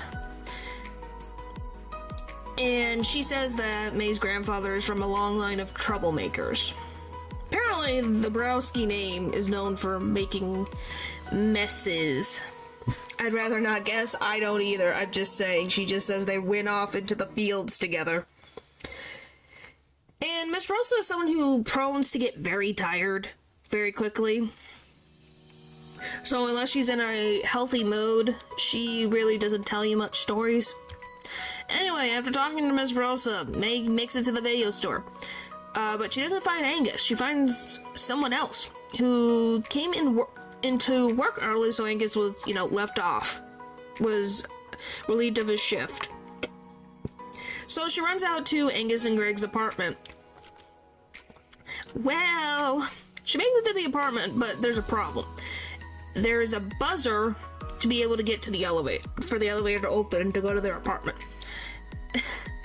Well, the buzzer for Greg and Angus's apartment is missing a button.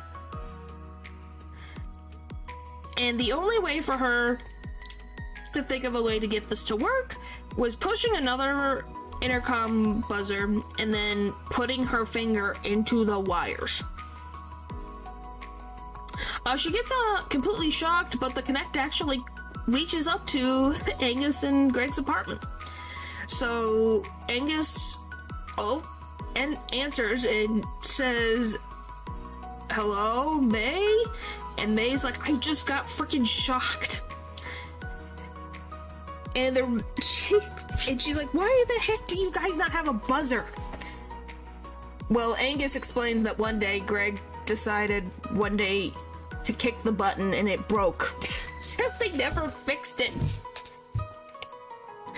And apparently the best way to do it is to use a screwdriver to connect to buzz in. But he buzzes her up, so the elevator takes her up to the apartment. She asks Angus for help with her laptop.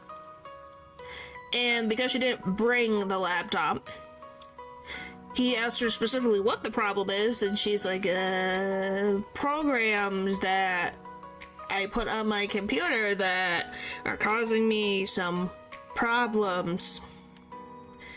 So he gives her like a flash drive that has a program that will reset May's computer to like factory restart. And then she returns to quickly put the flash drive into her loud laptop.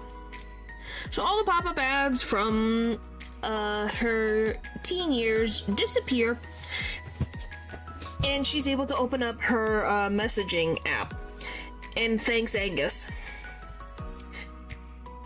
And Greg types to her and is laughing at May because she broke her computer because of adult ads.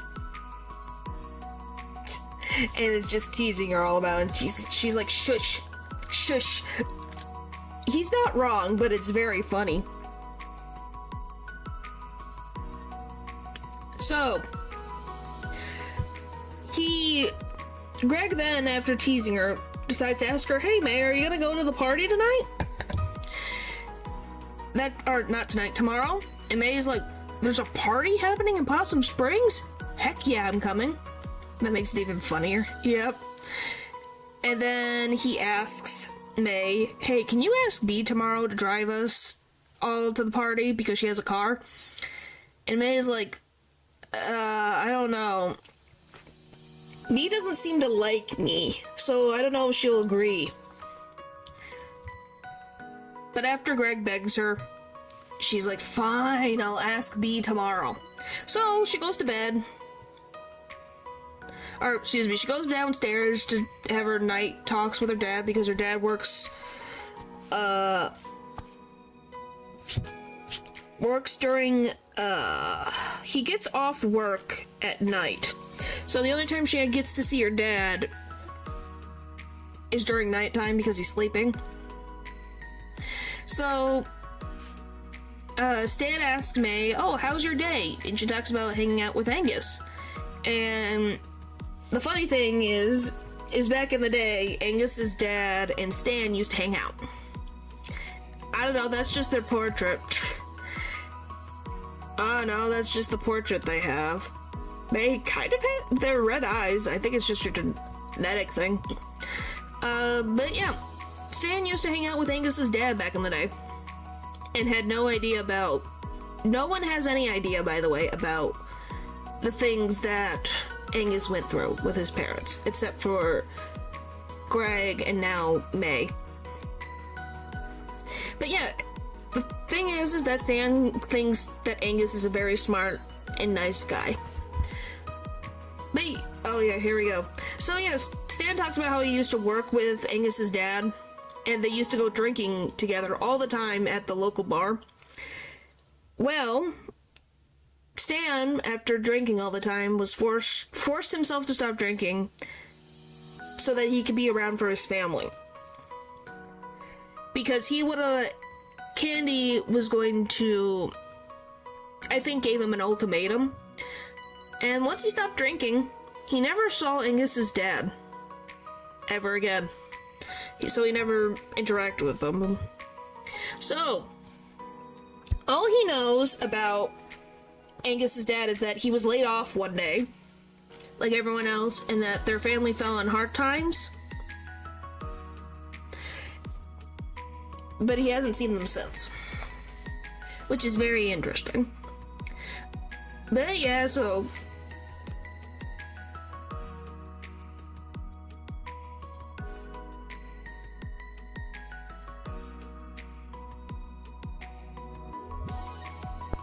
anyway, he asks because May told him about the arm. Hey, is there any updates about where the arm came from? And she says, I haven't heard anything yet from Aunt Molly. So they just like to joke it with each other. They literally go back and forth and make dad jokes until May's like, okay, I'm done. I'm going to bed. She wakes up, goes downstairs, says hi to her mom, and then heads out for the day. On the way to go see B at the old pickaxe, she ends up seeing, she goes and talks to the different neighbors, but ends up seeing this local city council just talking on the streets. So, this is the city council. You guys probably recognize them. People theorize that, that these two are part of the cult. Yeah, they govern the affairs of Possum Springs. They're the ones who have, for some reason, decided to do constant construction. Makes tons of sense for a town that doesn't have a lot of people. You know? They constantly argue, and I mean constantly argue with each other. Well, we don't know. People theorize because this guy talks very much, has the similar ideals to the cult, and talks about drifters and things as lowlifes. Then we see them after the... Yeah. Well, this is the thing that people theorize. They theorize that they're not official cult members, but they collude with the cult. You know? They're suspected to be in the cult because this man, this bird specifically, acts very much like them. Yeah, they're trying to attract new people to town through different events. They don't like people who don't contribute to the town. Bruce, who we'll see later, is someone he does not like. But yeah, these two are suspected because of how they act. He specifically, more outwardly, is very negative against Bruce existing in the town. And is constantly upset with people not contributing to the town. This guy, he's more caring about, like, historical stuff. She's the more logical one and makes more sense. Tries to think of actual creative ideas that get shot down all the time. And then she's mostly on his side when it comes to ideals, but not to the extreme. But yeah, just thought I would put that out there, that some of them people think are, at least if they're not official members, they know of the cult's existence and don't do anything about it. So, May makes her way to the pickaxe after the council moves out of the frickin' way. And she asks her, hey, B, can you drive me, Greg, and Angus off to a party tomorrow? Or tonight? And she agrees, and she's gonna pick up May at 8:30. So, May starts to go back home to, get ready for the party. And she ends up seeing Aunt Molly, who tells her to be careful. And that's all she tells her to be careful. So May goes inside the house, and she sees her parents. And they decide, because she's home, they're gonna celebrate. I don't want to see the party again. Well, you're gonna see the party again.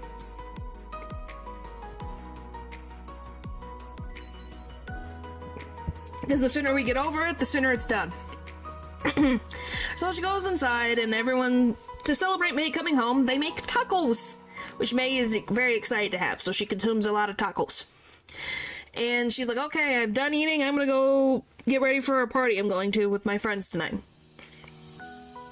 So she cleans up, and she looks in the mirror and is trying to psych herself up, being like, okay, I'm going to a party tonight.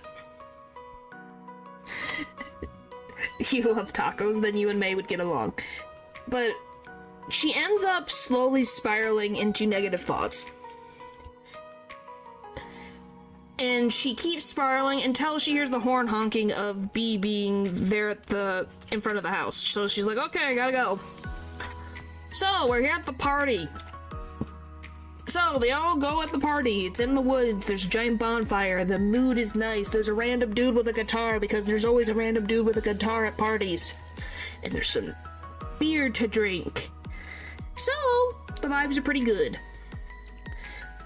Well, Greg and Angus want to have a little more privacy away from the big group of people, so they go a little bit closer to the woods. Because they don't want to be near next to the guy playing a guitar. Here's a fun fact. The two of them are standing over there, and they hear people making out or having intimacy in the woods for a little bit further behind them. They can't see them, but they can hear them very loudly. And they're like, it's gross, but I'm not moving. It's not my fault that they decided to do that. So, yeah, the couple decide to just enjoy their time with each other. No class at all. Yep, no class at all. So,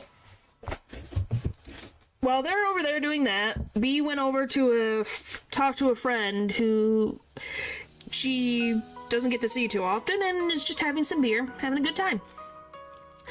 May ends up seeing her ex-boyfriend, Cole, and she goes, oh no, he's back in town? And she tries to avoid him. And she is like, I can't freaking deal with him sober, so she starts chugging drinks. And so she's like, okay, I'm gonna go talk to him and be normal. We've been broken up for years now, it should be fine. She goes to talk to him, and then she just freezes. And she's like, I'll be right back. And then she runs back to the drinking table and downs more drinks. Until she's completely intoxicated. So then when she talks with her friends are like, May, you need to sit down for a minute. Until she's finally forced by B to sit down by the fire and get sober. Because it's like, we're not leaving the party yet. You're gonna stay by the fire and behave. So she's sitting on this log, just staring into the inner thoughts of the fire. And then Cole decides to walk up to her. And he's like, oh, I'm happy to see you, May. How are you doing? And I'm here because I'm on a break from college. How are you doing? Which, is kind of surprising from a guy who, left you at prom. But, to each their own, I guess. For some reason, as Cole keeps talking, finally May just snaps. And she decides to just let out all her frustrations that she's feeling right now while standing on a stump and telling this to Cole. She talks about how college sucks and that she's threatening people, that she's gonna harm everyone, and that she has monster eyes. And then after all this, she ends up puking. Probably on Cole's shoes. So she lost all her tacos. So, B takes everyone back to the car. She drops off Angus and Greg, and then she's driving May home for the night. And May just starts shouting and crying, asking why B doesn't like her anymore. We used to be friends. Why do you hate me? And she doesn't want to puke in B's car because B's mom was so nice that she doesn't want to have her mom have to deal with all of that. Well, finally being frustrated with May and thinking she looks so pathetic, B reveals that her mom passed away. will haunt her for years. Yeah. May apologizes, saying, "I'm sorry, I forgot." And B is like, "What happened to you? You used to be cool. What is going on?" And she just lets out her frustration that May is so lucky to have that opportunity to go to college, and she just threw it all away. That if she could go to college right now by kicking May out of the car, she would. She said it herself, she would. And that she wants to go to college so bad, but that opportunity was taken away from her. So, they finally make it to May's house, and she is dragged up there by B to be put into bed. And she forgives May, because obviously she's not completely in her right mind, so of course she's not going to remember certain details. And when she goes to leave, May calls her BB, and she goes, "Sleep tight, May," and she leaves. And May starts to have a dream. She has a dream where she's destroying the statue from her college with a bat. And so she kind of walks across her dormitory and goes to the statue at night and destroys it. Whether that actually happened, I don't think it did. And it always feels like the statue was pointing and judging at her, so she finally got rid of it. So, I don't think there should be any questions, but you never freaking know. Okay, perfect. Next. Any last minute things before I move on to chapter 2? Because chapter 2 is the long one. There's 2 parts. Okay. We're getting through it. That was just the prologue in chapter 1, so any last minute questions before I move on to chapter 2, part 1, because this is going to take me a second.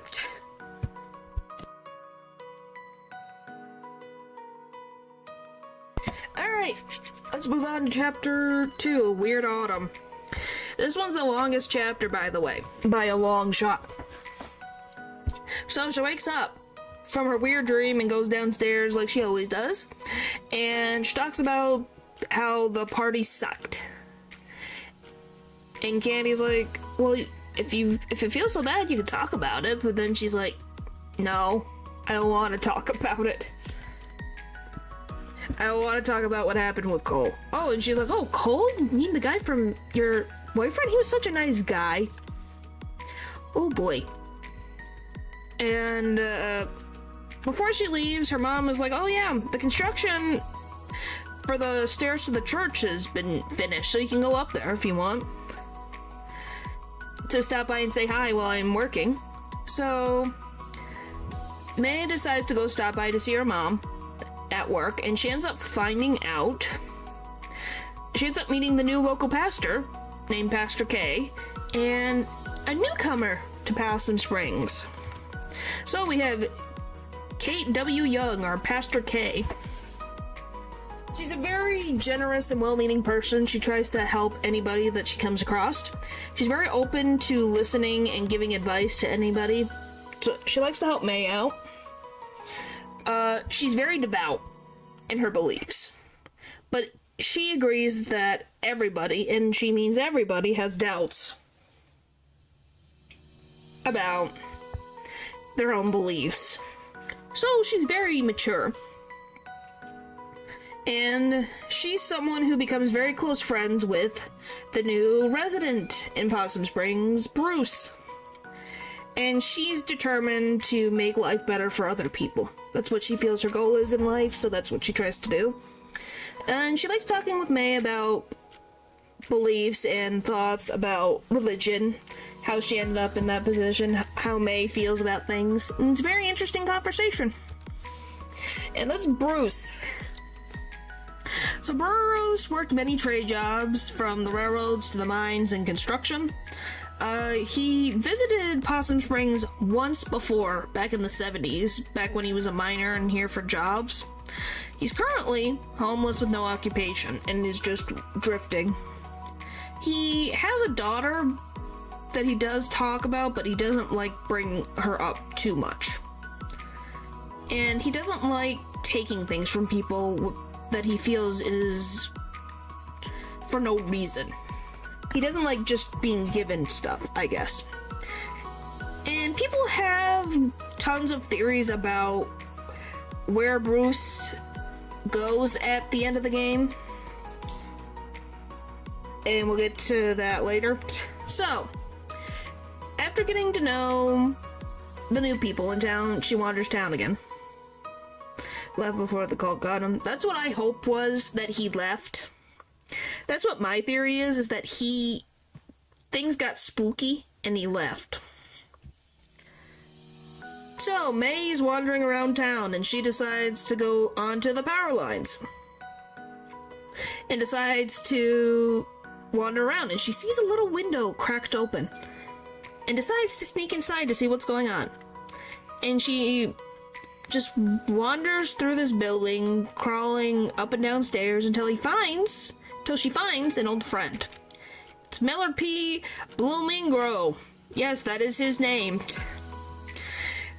He's an abandoned parade float. He was from the spring parade that they used to have in Possum Springs every year that brought in a lot of people. He was put away because the float snapped away from its tether and it ran over someone's legs. So he single-handedly got the whole parade canceled because he ran someone's legs over. So now he is here in this building, left to rot. And the funny thing is, Millard was May's favorite thing about the whole parade. And Millard ends up having a lot of children, aka rats. So, May finds the rats that are nesting in Millard's stomach and decides to feed them. And she keeps feeding them until they multiply and take over the town. They're everywhere. And she feels proud because she's like, I'm a good parent. They've grown so fast. And they move over from Millard's place over to the abandoned food donkey down on the other side of town. And May calls them their miracle rats, her little miracle rats. So,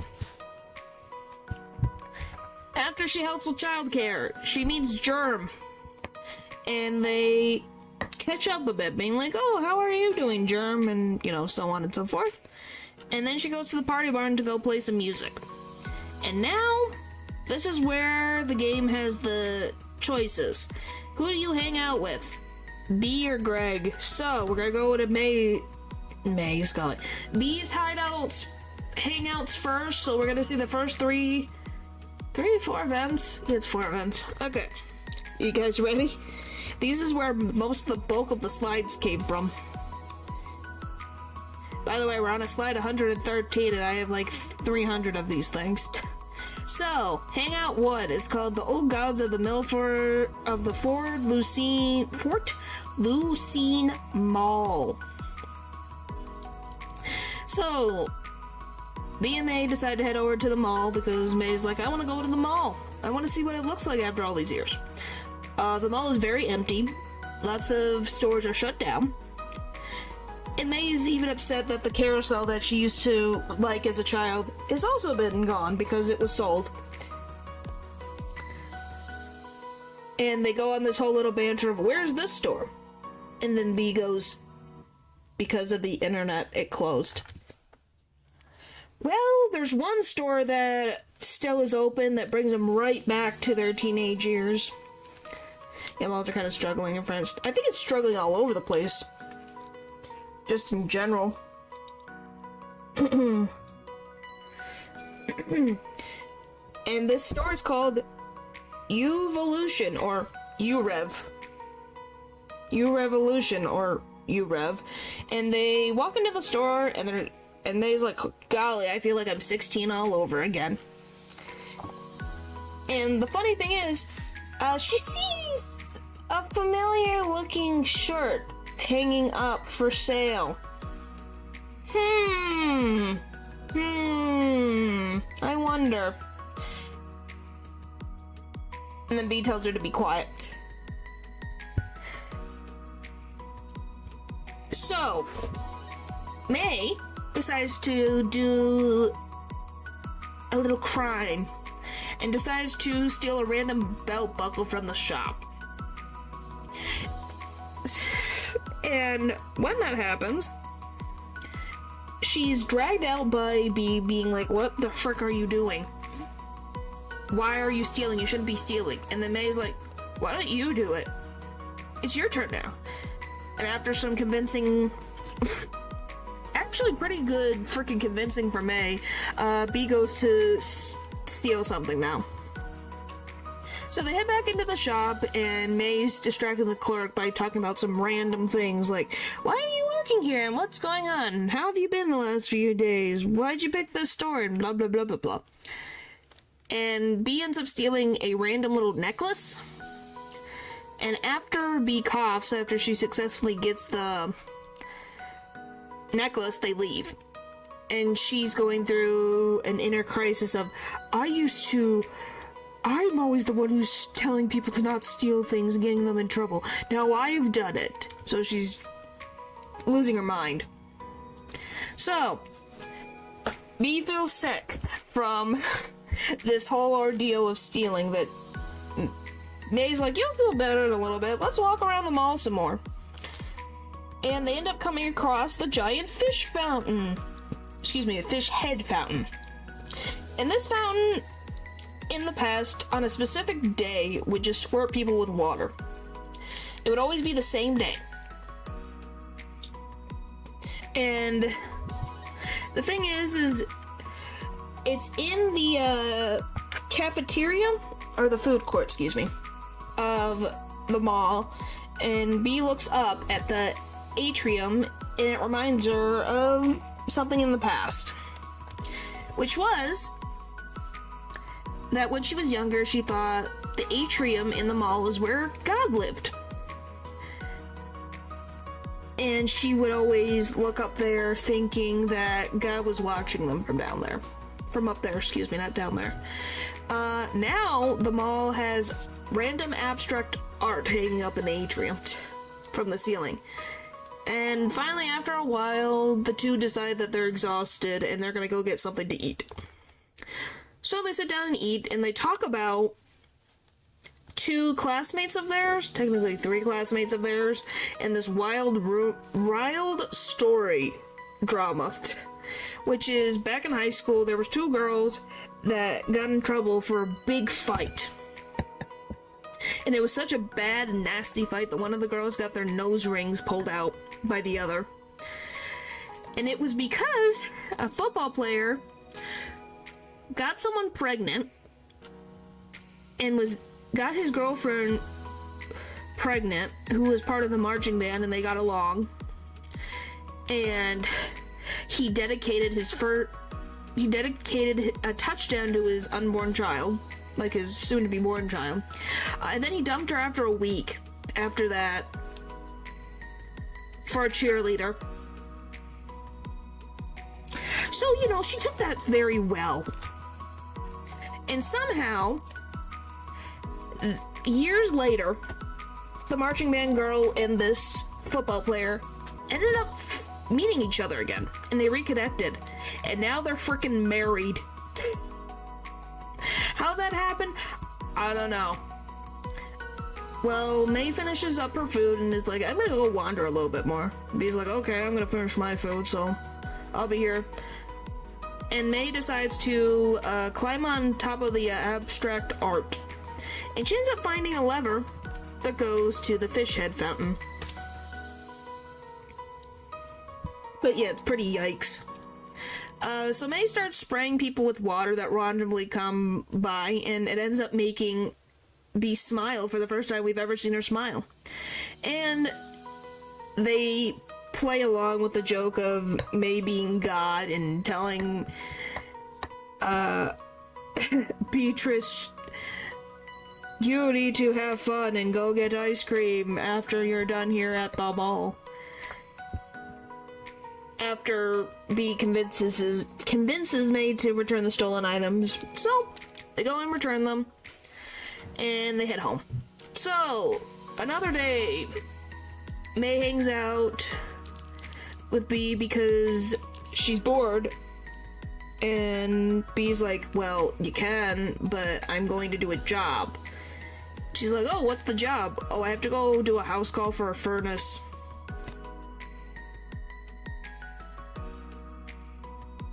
You guys ready for this one? This one had the frickin' randomest crap. So, they go to this house in the countryside, and they knock on the door, and Mrs. Miranda, this old lady, the client, lets them in, and tells May and B to wait. Welcome back.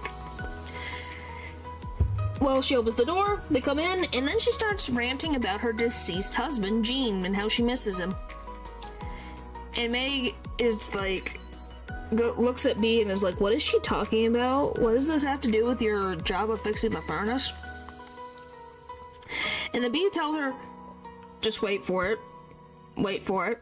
And then, after rambling forever, Mrs. Miranda tells them that she kept her husband's dead body in her house for weeks, and she's upset that the police took her husband away, even though he only started smelling a little bit. And May's like, excuse me? So yeah, that part was something. So, May plays along saying like, oh, it was such a crime for the police to do that, Yeah, it's like, what the frick? And she then decides to take the two girls over to this fridge. And May asks, why are you showing me the fridge? And B's like, is there something wrong with the appliance? She's like, no. I just want to show you this classic refrigerator that has never broken for me and has worked all these years. And then May steps in to say, oh, I saw the same type of fridge before. Back in the ravine. In the woods. So B then is like, oh, anyway, about the broken furnace, where is it? And then the old woman is like, oh yeah, it's down there in the basement behind this door. And just head down the stairs, it should be right there. And B tells May to follow her. And B reminds Mrs. Miranda to not lock the basement door. And she's like, what do you mean?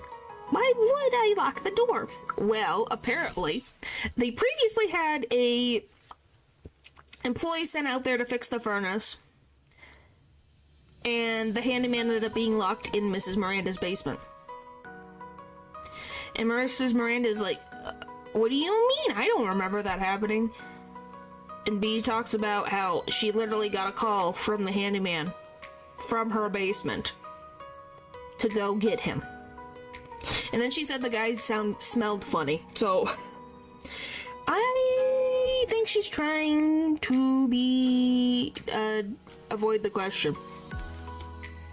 So the two of them go into the basement, and B starts working on the back of the furnace, looking to see what needs to be adjusted and whatever.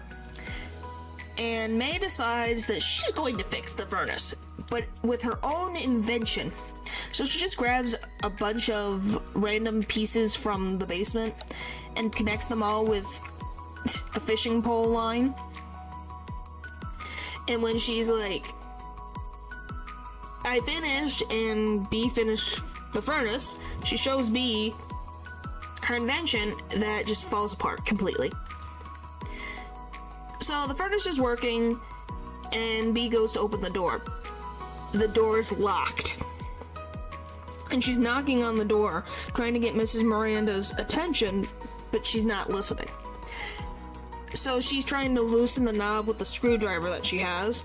And then May is like, I'm gonna do what I do best, and that's break things. So she takes a nearby bat in the basement and hits the furnace so much that it breaks again. It makes a lot of noise. You know, the thing that they were supposed to be fixing? They unfixed it. and it gets the old woman's attention to actually open the door. And so they're finally freed from the basement, and to apologize, she gives the two of them lemonade. I don't know if I would forgive that lady for just locking me in a basement and telling me that she kept her husband's dead corpse for weeks and lemonade. I'd be scared if an elderly woman let her husband decay locked me in her basement. Yeah, that is also terrifying. But yeah, Bee's just sitting down on the porch, catching her breath because she's very tired from working all day and now doing this house call that May decides to cheer her up by gathering all the fireflies and bringing them over to her. And she's smiles and is thankful that May came along and made the adventure more fun. You wouldn't drink the lemonade? Yeah, it's probably got something in it. With our luck it would, but yeah. So, hangout 3 is dinner at Bee's. So, she goes into the old pickaxe to be like, hey Bee, I want to hang out. Well, she's like, I gotta go make dinner tonight. I'm kind of busy right now. And May's like, sure, I'll help you with dinner. And the funny thing is, she ends up seeing Germ, who is helping Bee out with organizing inventory for some under-the-table money. And she's like, okay, I'm too exhausted. You're gonna pick the items for dinner. So they head off to the Ham Panther in the next town over to go get groceries. So after May picks up all the different food choices, they head to the deli to get some meats. And they see her dad working at the meat counter. They buy some meats, and they head off to Bee's apartment. Bee cooks the food, and all three of them, May, Bee, and Bee's dad, or Mr. Santello, all dig into the food. And they all sit there at the counter, eating in silence until all their food's done. And after they're done, Mr. Santello goes over to the couch to go watch some TV. And Bee is trying to talk about the current situation at the store and what changes need to be made. And she asks her dad to sign papers so that she can pay the workers for their time. And he's like, okay, just put them on the table, I'll look at them later. And she's like, but Dad, we need to have these signed so I can pay them. And he snaps at her and says that he's the one who owns the store and she needs to remember who owns that store. And what he says goes. So, her dad then looks back at the TV because the Smelters are starting to play, which is the local Possum Springs football team? Baseball team? It's a team. It's a sports team. I don't know which sports it is. I think it's football.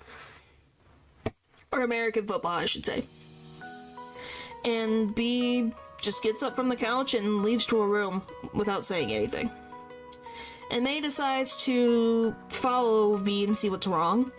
She ends up finding Bee laying down on the mattress. Yeah. I don't know, that's what she decides to do.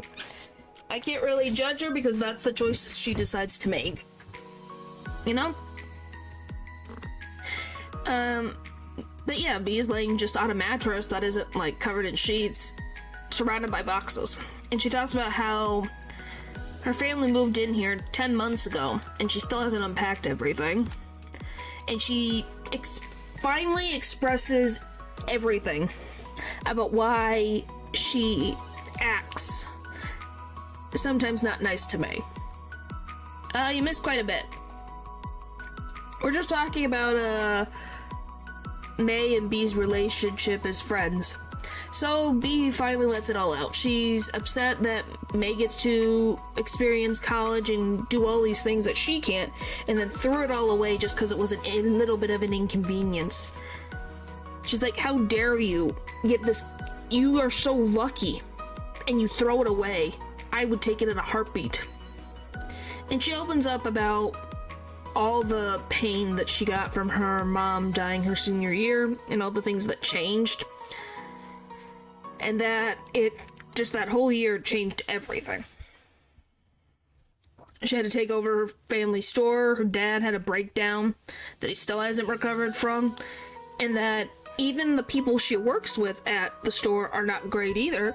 Because one of the repairmen is a creep. How does she know he's a creep? Because her dad specifically told her to stay away from him. But she can't fire him, and her dad won't fire him because he's such a good repairman.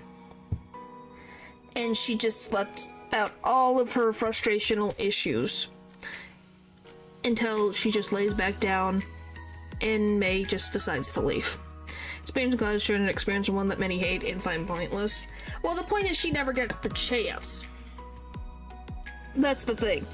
She wants to have that experience, has that choice to do so, but she got that choice taken away from her because of life circumstances. That's what frustrates her. Alright, the final hangout, which is for B, which is proximity. So, B and May hang out and go to Bright Harbor to a party. That finding someone creepy is often a lack of empathy. Like, isn't everyone weird? No, like, he's inappropriate and a pervert.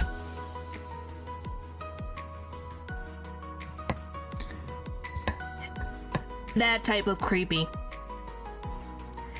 And that's why her dad doesn't want her anywhere near that guy. But he still keeps him employed. Because he's a good handyman. Yeah, that's the difference. I said creepy to be general, but yeah. Yeah, someone that her dad didn't want her to be alone in a room with. Yeah. That type of creepy. I guess I should have specified, but yeah, that type of creepy. So, anyway, B and May go off to Bright Harbor for a party. And why she knows about this party is because B was invited by her high school friend Jackie. This is Jackie. And Jackie doesn't really like May. And May doesn't really like Jackie. They just don't... They clash with each other, if that makes sense. Well, Jackie has a band that she's a part of called Trans World Order Gives the Heck. Yeah. As you can tell, Jackie is a very opinionated individual and very... I laugh because it's like, I wonder what this band is about. So, after a freaking 90-minute drive, they make it to Bright Harbor, and the city lights that May sees remind her of when she was back in Girl Scouts. And talks about, reminisces with B about the first time they met. And she finally asks B, hey, why did you become friends with me to begin with? And B's like, she thought that May was cool and smart. So I thought that was very sweet. And then Jackie comes out from I'm gonna call it a club. So she comes up the stairs and she calls out to B and is happy to see her. And then she's like, May's here. And then B's like, is that a problem? And then after silence, Jackie's like, uh-oh, sure, come on in. So they all head down into the club. And Jackie introduced B to some guys from Bright Harbor. And B is actually very attracted to them, thinks they're cute. And wants to interact with them more. And the guys are like, oh yeah, you seem kind of cool. Just give us a sec, we gotta talk to the DJ, who's a friend of theirs. So May looks around at the setting, the mood, and is like, oh yeah, that's a pretty good party. And then B looks at her and says, you're not allowed to drink. Because she's banned, and May's like, but I wasn't gonna drink. Who's the protagonist, May or B? It's May. May's the cat. May's the protagonist. But yeah, she's banned from drinking, so she's not allowed. So the three of them decide to go dancing for a bit while Jackie and B wait for the two bright porch guys. Can't stand them. I've never been to one, so I don't know. They assume to be loud and hurt my eyeballs, so yeah. I'm not a teacher, but hi Dylan, it's fine. We're only in chapter 2. After they dance for a while, the Harbor Boys are coming back, so Jack is like, hey, B, they're coming back. And she's like, oh, they're coming back? But I need to keep an eye on May. And May's like, go ahead, go and talk with them. I'm gonna just dance for a little while longer. It would need close friends to go. Out cramped with sweaty people. That's what I expect. So what they show on TV or in shows is accurate.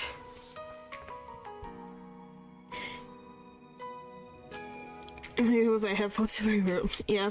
So after convincing me to like go ahead, I'm just gonna dance. And so B's like, okay, but I'm gonna keep watching on you. You better not drink anything. So after she dances some more, May is like, oh, I'm gonna go talk to some people. See if I can make some new friends. And she meets this girl. And she tells her whole life story. And I'm telling you, May tells this girl that she just met her whole life story. And May is taught a secret handshake from this girl, and they laugh. And get along really well.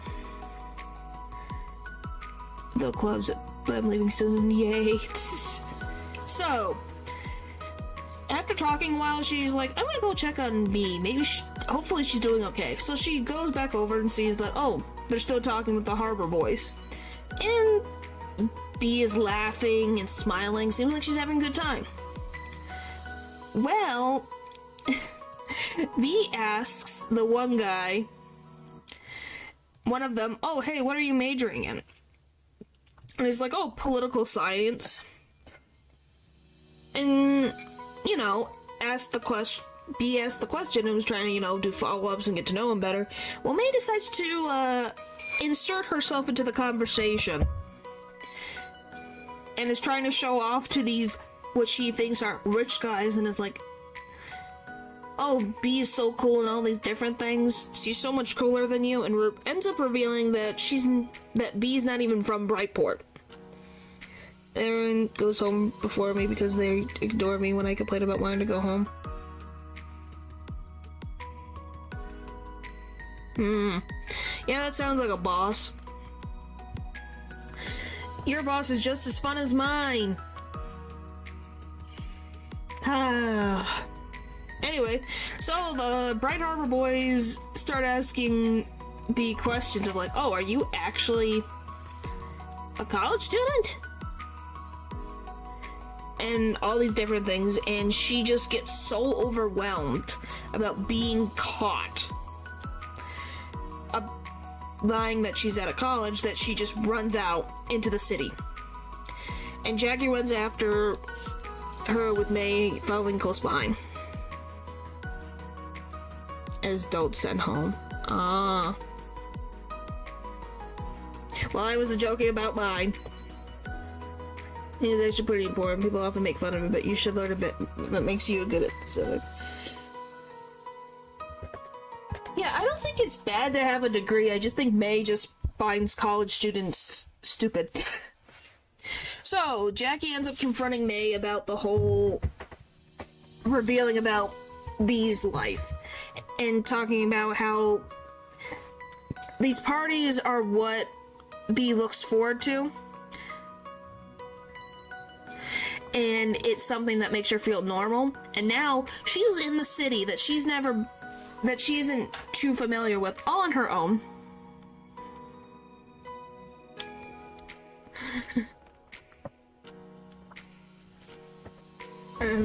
I could get up 20 hours this week. What the frick? OT is auto-corrected. You should not have 20 hours overtime. But yeah, so they decide to split up to try to find B. So Jackie takes the streets and May is gonna go check by the river. And before Jackie leaves, she tells May that she thought she was a jerk back in high school, and she's glad that she was right. And then runs off.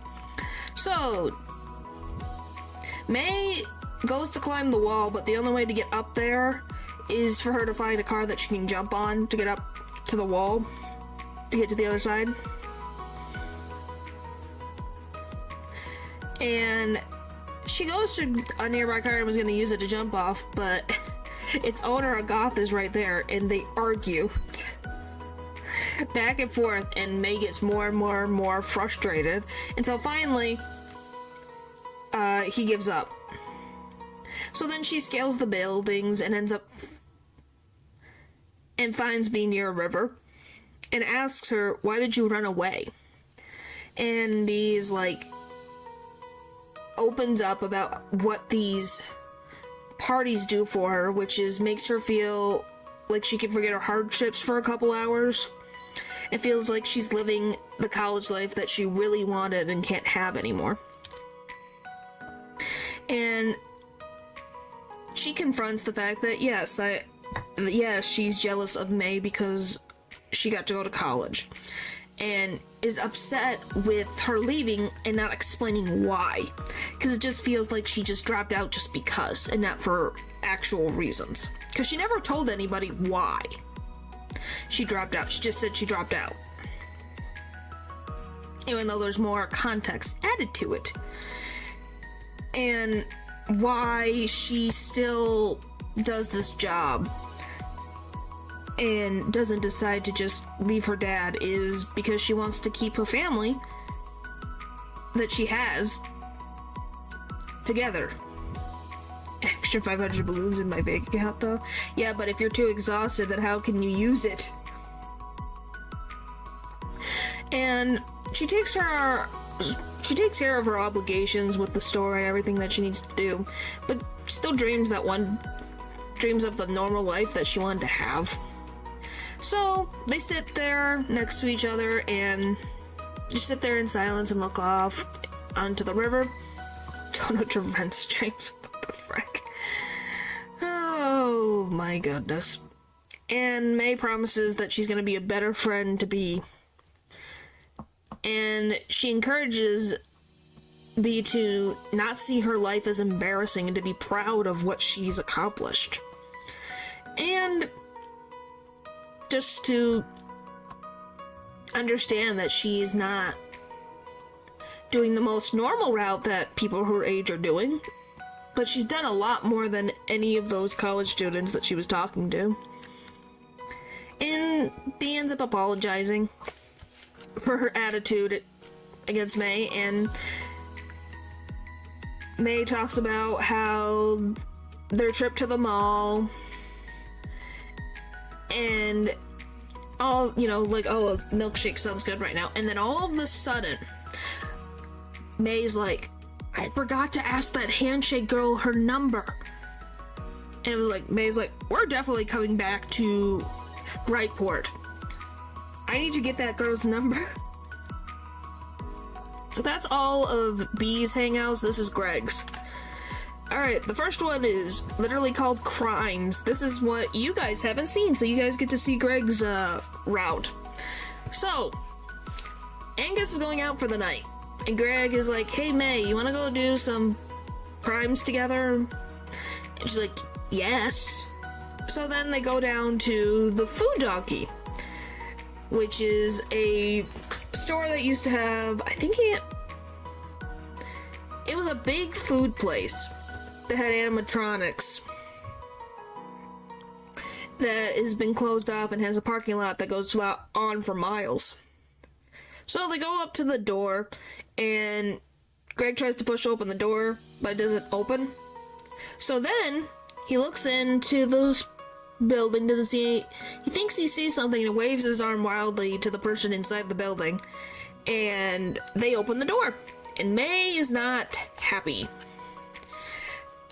This friend of Greg's that they were meeting is named Steve Scriggins. And Greg is like, do you have what you promised me? and he tells him to follow. So the two of them follow this crocodile down these stairs to the back of the store, and talks about how someone was in the building 6 months ago and found something. And the problem is they can't get past this one door because someone freaking locked it. So while Steve and Greg are kicking the door, May finds a key that opens the door, and they go down and find the animatronics that were left behind by the food donkey. So, Steve's like, I did my stuff, I'm gonna leave, remember our deal, and leaves. So May's like, what the frick did you agree to with Steve? Yes, they are breaking and entering into an abandoned building. Yes, they are. That's why it's called Crimes.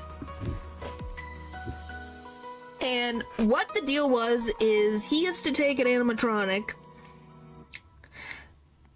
and while Greg is working, Steve can shoplift whatever he wants. That is illegal. Yeah, that's why it was called Crimes. So yeah, the guy gets pretty much free food anytime Greg is working. And they pack up all the stuff into the box and lift it up the stairs. After they get the animatronic back over to Greg's place, they go out to eat. And the two of them, well, May decides to toss pierogies into Greg's mouth. And they're being silly and having fun and are glad to hang out with each other again. And May decides to ask, hey Greg, I'm surprised you have a normal job. And just thought you're being like a regular member of society. I never expected that. And Greg reveals that him and Angus are going to move to Brightport next spring. Well, yeah, next spring. They feel that they're gonna have a new start over in Brightport and will feel safe and comfortable. And remember I told you about that sheep tattoo that Greg got? He even got it from a shop in Brightport and had a very good experience being there when they were looking around, so they think it's a good place to start afresh. And May is just surprised how grown up Greg has gotten in the couple of months that, almost a year, she hadn't seen him. And they're happy being like, oh, it's just like the old days, doing some petty crimes. And May realizes how late it is and decides to go home. And she dreams a weird dream of musicians playing in the city, and at the end of the dream, a giant bear appears and looks at her with its white eyes, and she passes out and wakes up in the real world. Real world.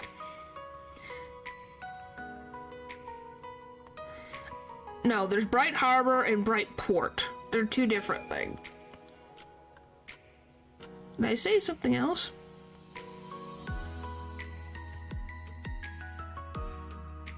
Why not say harbor? I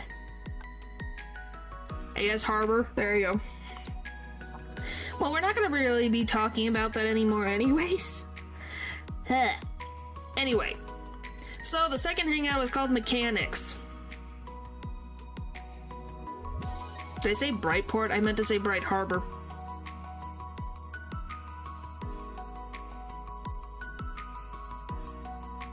Anyway, yeah, it's supposed to be, anytime I said Brightport, it's supposed to be Bright Harbor. Whoopsie. Anyway, the second hangout. May goes to hang out with Greg at his apartment, and she gets shown this helmet that his great-great-grandfather had, which was a war helmet. And there's even a bullet hole going clear right through this gosh darn thing. Look at that. That's from the war. And he decides to, hey, I just need to grab something real quick. So he grabs a baseball bat and leads May outside. So they head over to the Food Donkey's abandoned parking lot. And there's a car stuck in a tree. literally going through it. And May's like, what are we doing out here? So Greg hands her the bat, and tells her to, destroy the car to open up not the trunk, the hood, so he can get the battery from it. So she completely totals this car. Helmet must have been pretty bad if it went straight through. It probably was. But it's definitely very funny. So yeah, she ends up breaking the hood and it opens. So May tries to remove the battery by hand. And then she gets electrocuted and passes out for a couple minutes. And in her daze, she sees Sparkle, the little mascot of her messaging app. He talks about how the good times and the bad times and May were best friends, right? And then 5 seconds later, she wakes up and Greg's got the battery successfully out of the car. As we can tell, May gets electrocuted a lot when it comes to Greg. I don't know. She touched the wires or something. I don't know. So, after she has stabilized, the two of them head back to the apartment with the battery. And Greg puts some jumper cables onto the battery and attach it to his animatronic that he got the other day.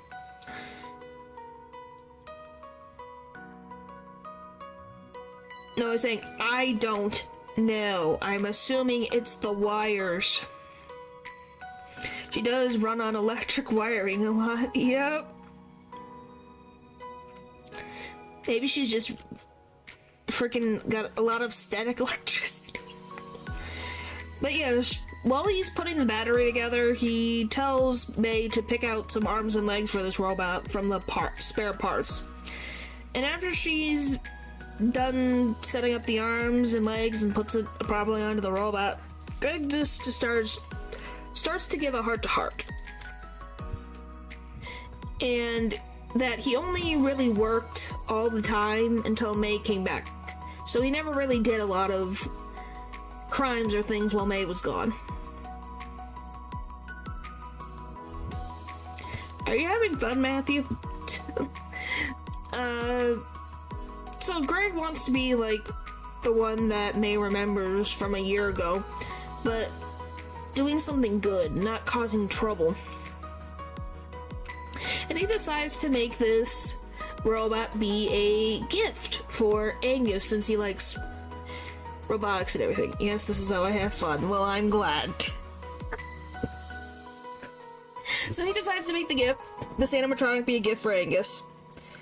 And they are like, okay, let's turn on the animatronic, Greg. And so May flips the switch, and ends up getting electrocuted again. Angus is gonna have a heart attack. Yeah, he probably is. Asking. Well, I'm sorry you can't have fun anymore. You can at least enjoy May being electrocuted over here. But yeah, she ends up getting electrocuted again. And not that long after, Angus returns home and sees May's on the ground, jolting about, and Greg is screaming. So, at some point, May makes it home and gets a text from Greg on her computer. And he tells May that Angus liked the gift and said thank you. And May that night dreams about a giant squirrel. So, the third hangout is called Wounds. So, May and Greg ride Greg's bike out into the woods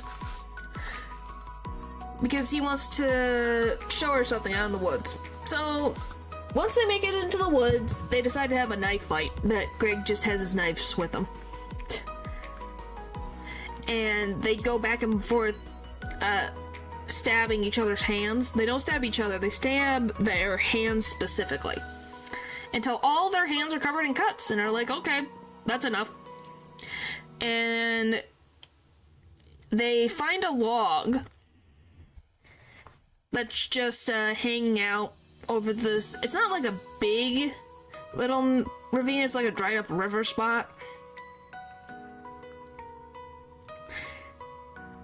And decide, okay, we're gonna jump on this. So they jump on this log until it breaks, and they fall to the ground and decide, okay, I have my crossbow I wanted to show you.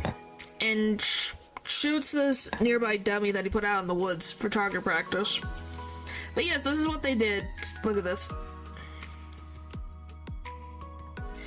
After Greg shoots a little bit over at the target, this is the dummy, by the way.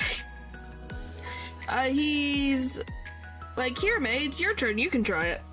And so she tries, and actually ends up eventually hitting the target. And is like, okay, Greg, I think I'm done.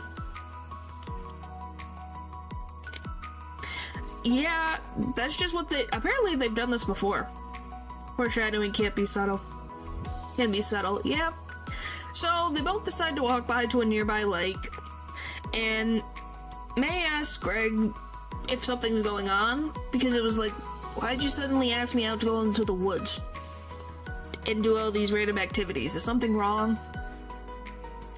And Greg talks about him feeling that he's not a good enough person for Angus. He feels he doesn't live up to what he wants to be for Angus, because Angus didn't have a good home life, so he wants to be that stable, loving home for Angus to come back to.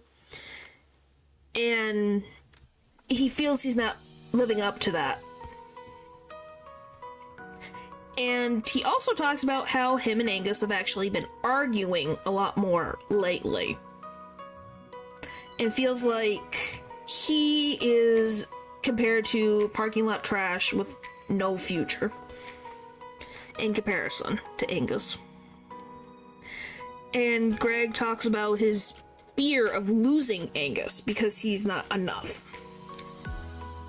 And this is him saying it specifically. Angus has never said that he was never enough. This is Greg's own thoughts. Yes, self-esteem. And May tells Greg that he is a good person and should have more faith in himself. And then all of a sudden, to lighten the mood, Greg talks about how Angus has a nice butt. And then May agrees with them and is like, hey, he's my boyfriend, I can say that. And May's like, well, I just agreed with a fact. And then Greg is like, I forgot what I was talking about. So they just head back to town for the night. Yes, that's how they end that conversation, talking about Angus's butt. So the last hangout is called Legends. So May goes to see Greg, and she talks about her weird dream. And Greg talks about how he spent his night the other night, which was falling asleep to Judge Kathy.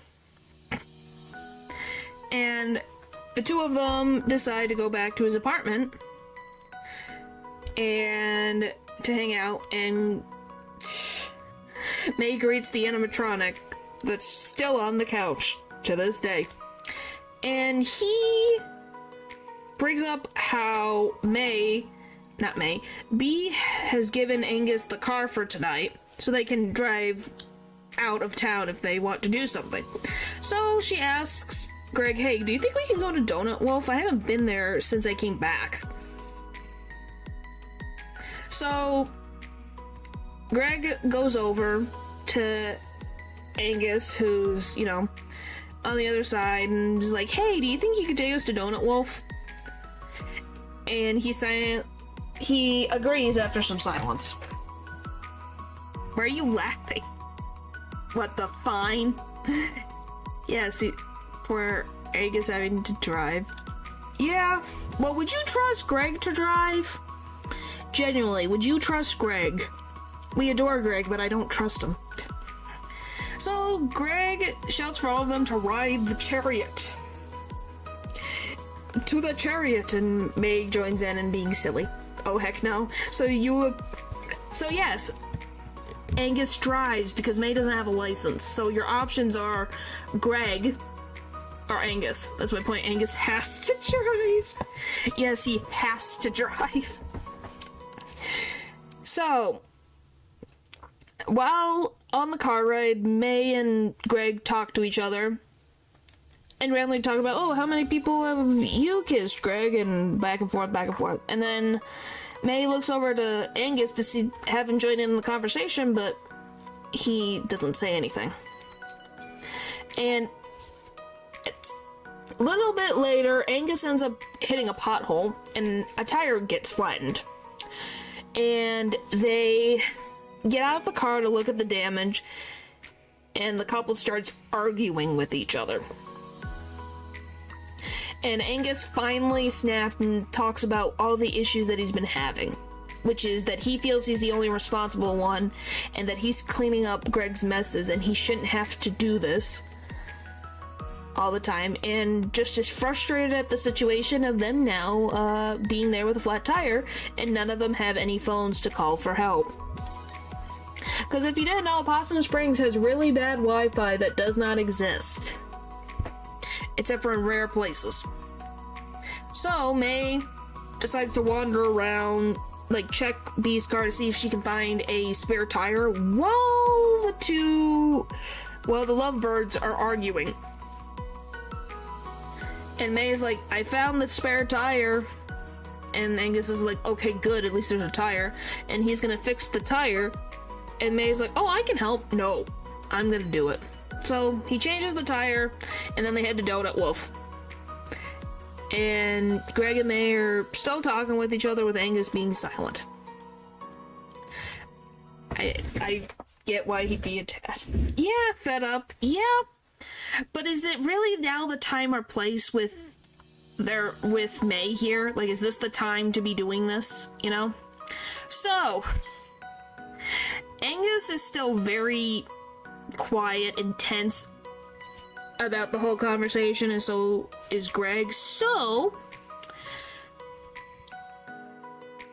May tries to, change the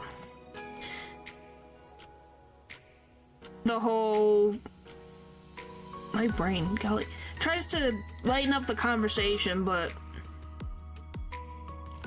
it ends up not going anywhere. So she decides, after they finish ordering their donuts, she goes to the bathroom to try to collect her thoughts, and she's like, I'm annoyed. So then she decides to cause issues. So she's scratching all the mirrors, she's clogging the toilet, and rolls out all the toilet paper in all the stalls. And she's about to take some of the leftover toilet paper and shove it into the dryer and turn it on when Greg shouts at her to stop. Yeah. And she starts getting annoyed at Greg, saying that she doesn't need or want Greg's help. She can think for herself. And Greg's like, okay, fine. But he asked her, did you go to the bathroom before trashing it? And she's like, I do now. So then the two of them head back to the table, and their donuts have arrived. And they try to make some small talk, and May asks Angus how he got B's card for the night. Well, B was going to go to a party, but she felt too nervous to go for the night, so she let Angus have it. And Angus then brings up how Greg and him were supposed to do something tonight, but the plans changed. So, yeah, the donuts are here, and they start to dig into their food. And Angus finally, and you thought he blew up before, this time he finally he lays it all out on the table. What has been bothering him, and that is the robot / the animatronic is stinking up the entire apartment with gasoline smell, and he doesn't like it. And May was like, well, Greg made it for you as a present and thought you would like it. It wasn't supposed to cause you problems. But then Angus is like, Greg stole it because it was fun, not because it was a gift. He doesn't think about the consequences of his actions. He just does things and doesn't think it through. It wasn't for me, it was a backup plan because of his actions. So, he talks about how he tells May about their whole plan of leaving town to start fresh, and that they've been working really hard for the past year, and that when May came into town, things started to change. Now Greg is starting to do petty crimes all over town, and is not going to work all the time. And May's like, why is Greg's actions my fault? No, I just switched it. I switched the music. Just since it's probably been an hour or two with the same music, so I switched it. It's probably because the music is different. Anyway, so May's like, why is it my fault? This one more. Well, I'm glad. It'll be here for the rest of the stream.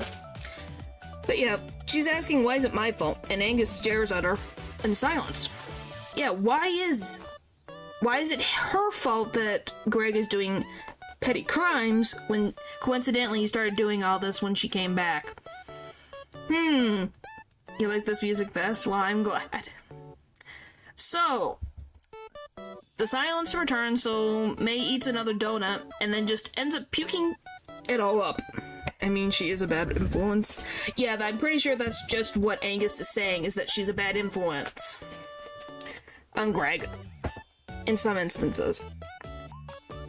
And May, after puking her guts out, finally just says, am I ruining your lives, Angus and Greg? Just tell me. I hate being in awkward silence. I just need to know.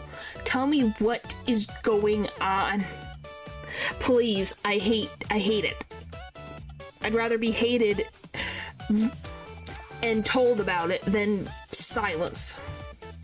So Angus says that he doesn't hate May. That isn't what he was meaning. He just feels that Possum Spring has failed him and Greg, and that it's not a safe place for them. And Greg jumps in to say, that's why they want to move, so that they feel that they're actually safe. And Greg is like, May, you have to let me change to be a better person so that he can achieve his goal of moving and starting over. Oh, were they gonna make that's why he's one of those 80 breaker guys? I don't know.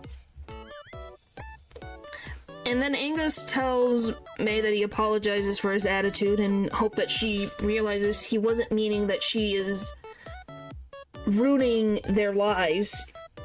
It's just she's focusing on the past Greg when they were in high school, and Greg now has responsibilities and things to take care of now, and he can't just wander off and do all this if they're trying to get to their goal.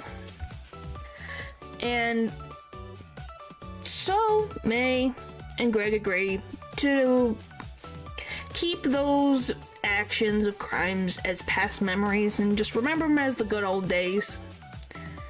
And they decide, all three of them decide, okay, we're gonna do one more stop before we head back into town.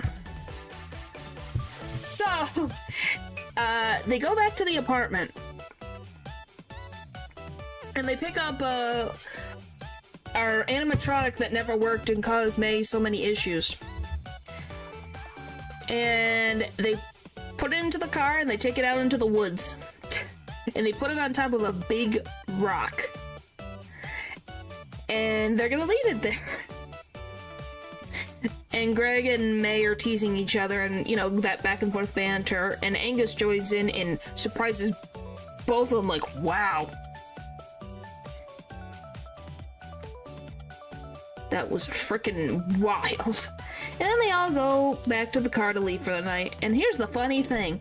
As soon as all three of them leave, the robot starts moving, which it never did before. It never worked. So yeah, there's that. So Weird Art part 2. We're on to part 2 now. And no, we cannot restart.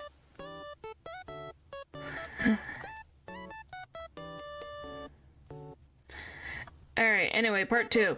May wakes up the next day, and she's told about a giant sinkhole that's appeared across 2 streets over from her. That appeared in the road. And Candy then brings up, hey May, when are you gonna get a job? And before she can even say anything else, May is like, oh well, I gotta go, see ya, and leaves. And she goes to head towards the church to go see Bruce and Pastor K when she sees Aunt Molly there with the town council talking to Bruce. The random moving bot. Nope. That's the end of the hangouts. It's just there. Who knows? It could be ghosts, it could be the spirit of the frickin' forest, it could be anything. But yeah, the council is asking Bruce a lot of questions, like why is he here? What was his past occupation? When do you think you're leaving town? And all these different things. And Bruce finishes answering all their questions, and after he's done, they leave. Could be May's untapped potential as a witch, I see. Maybe. So the next day, May goes to see Bruce again to ask, how you doing? And Bruce talks about seeing a fire in the woods last night with weird noises he's never heard before. And at some point during the night, the noises stopped.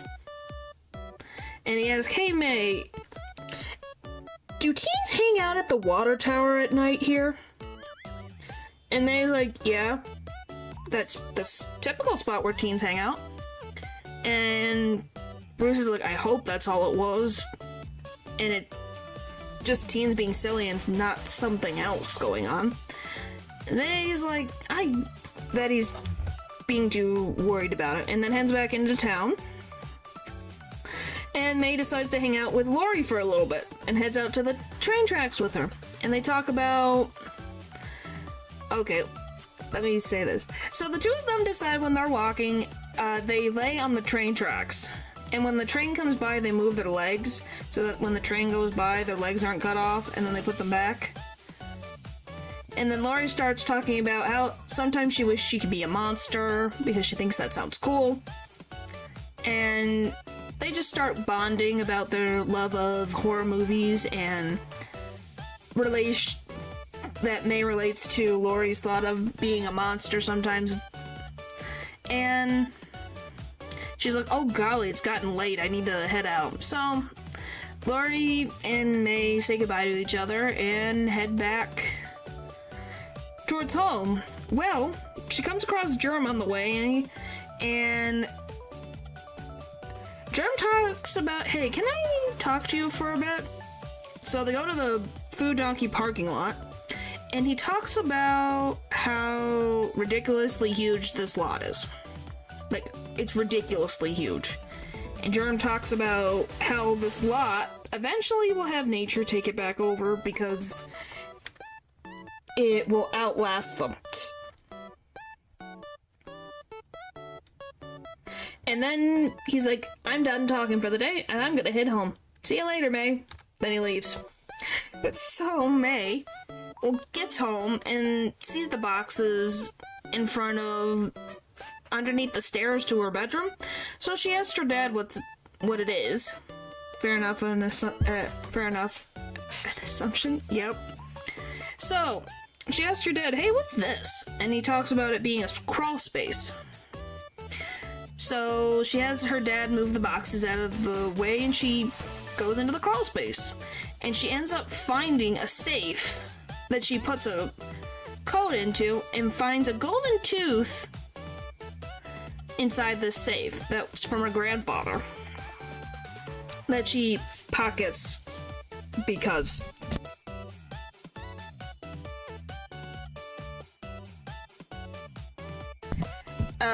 She then goes to bed, wakes up, says hi to her mom. Yeah, because. Just because. Not kidding. Because. So, she comes down like usual, and her mom's like, okay, May, you need to tell me what happened at school. And May just says, well, I felt like college just wasn't where she was needed to be. And then Candy, her usually very supportive mother and patient mother. How old is the cat? I think she's 19. She's 19 or 20 years old at this point. So, Candy reacts different than normal. And she lets out all of her frustrations about how her and Stan have worked for 18 years to save up college money for May to go to college, and that they planned all the planning and worrying and getting everything done was all for nothing because it was too inconvenient for May. And she ends up spelling to May that they might not even have a house soon. And she says it in a way, as it says right here, well, enjoy this house while we still have it.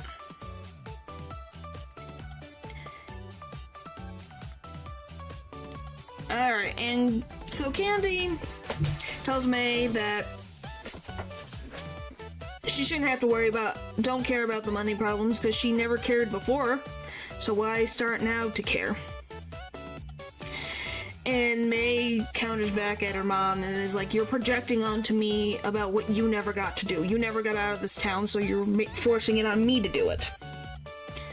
And decides to leave. Hi, hello. Just explaining night in the woods. So May, leaving the house, goes to see Germ and talk to his train hopping friends.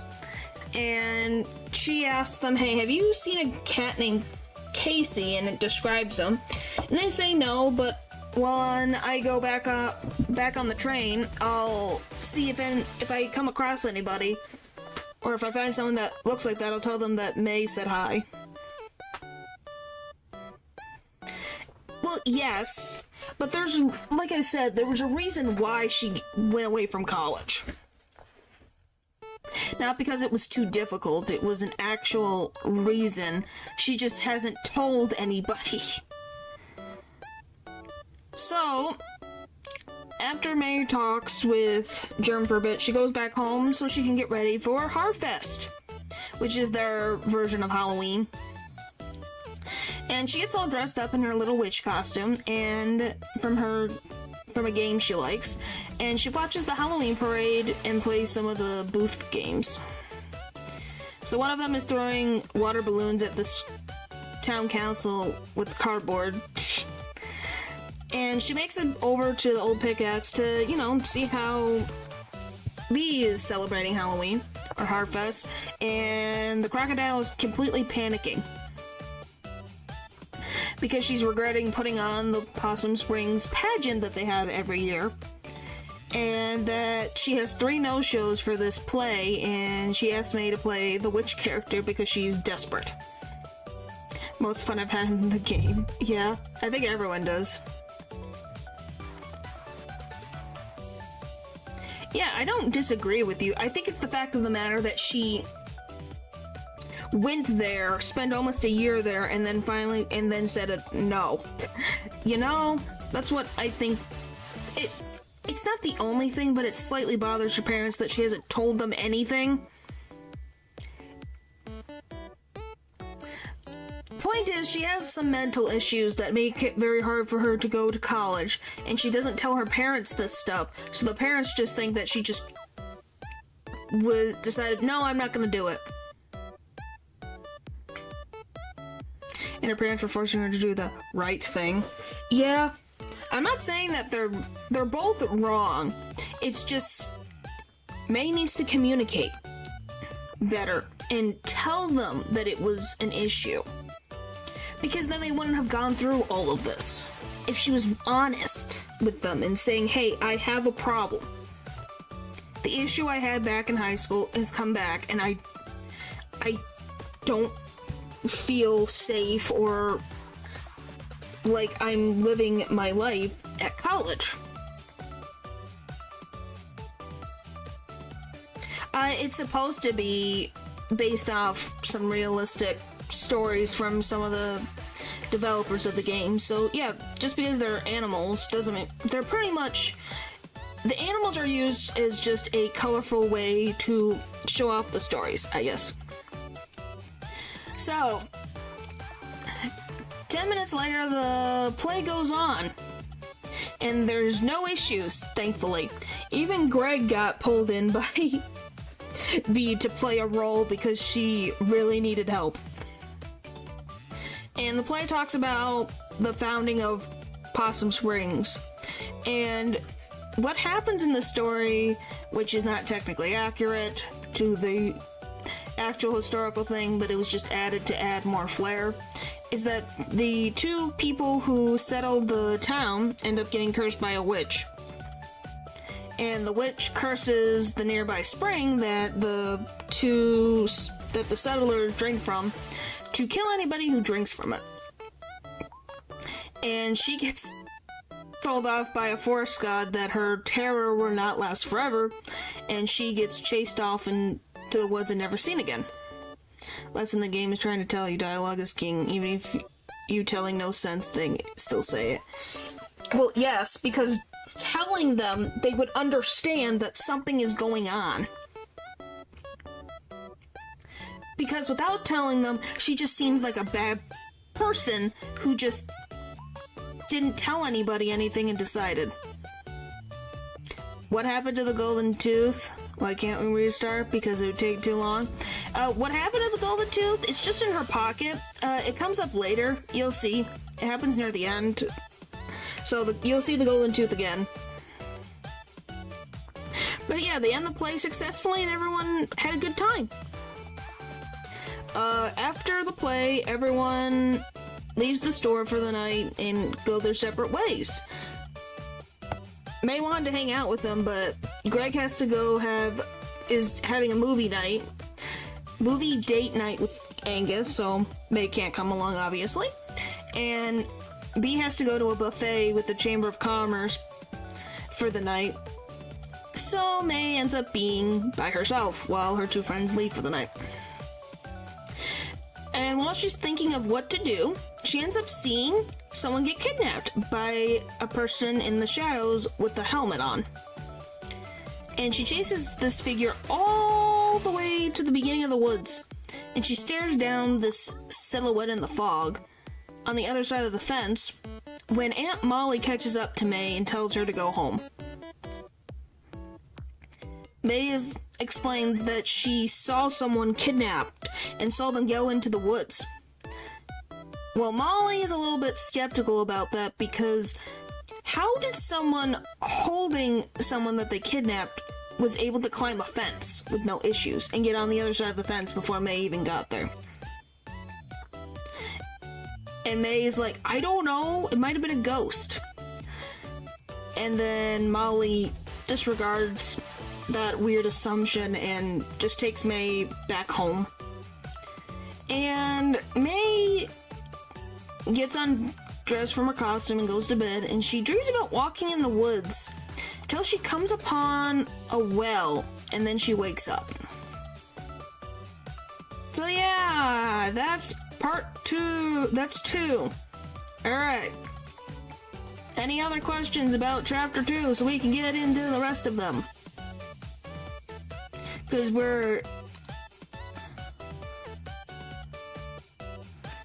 we just got 2 more chapters in the epilogue that we can definitely get through if I hustle. Because we have 320 slides, and we're at...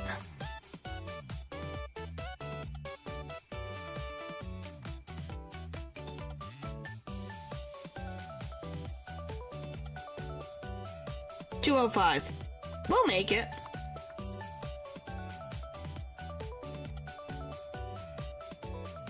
Alright, anyway, the long fall. There's a long fall. That's why I'm just double checking there's no more questions, okay? Here we go. I'll just end this. Alright. And okay. So the long fall. So May wakes up again, and she can't stop thinking about the ghost she saw the other night. So she goes to talk to her mom and reconcile, because they ended on bad terms. And she has a splitting headache from the dream that she had. And her mom actually apologizes for getting mad at May. And May apologizes as well, and they agree that they need to communicate better. And Candy doesn't want May to have a repeated incident like the killer incident, because she didn't tell anybody that something was wrong. So May is like, okay, I'll talk about what's bothering her and what happened at school later. Not now, but later. What do you mean never happens, by the way? What do you mean?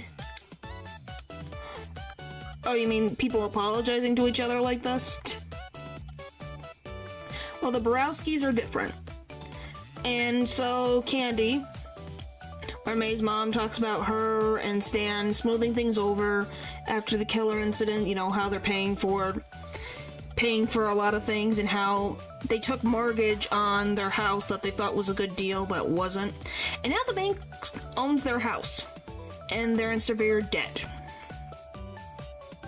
Apologizing? Yeah, it could probably happen.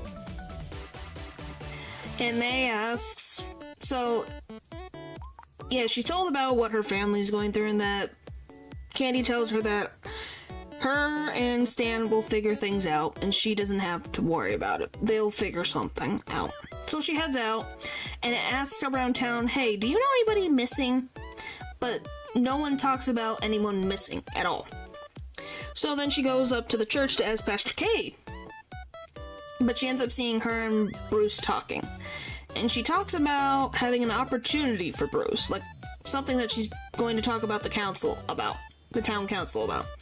And Bruce talks about how he doesn't want to take this opportunity that Pastor K is talking about, because the town council doesn't want him to take it. And so May leaves because she feels that she doesn't need to be a part of this conversation. And she talks about Harfest with Greg and B, about what happened after they left. And she's like, I want to talk more about this after band practice. She ends up running into Germ, who talks about how something strange happened to him during this last summer. So, he was being followed one day, and he decided to go into the woods to see if he could lose this person. And because they still kept following him, he decided to climb a tree and watch the strange guy wander the woods for a while until it left. And then once the sun was starting to set and he didn't see the guy around, he climbed down the tree and bolted back home for the night. And he talked, and May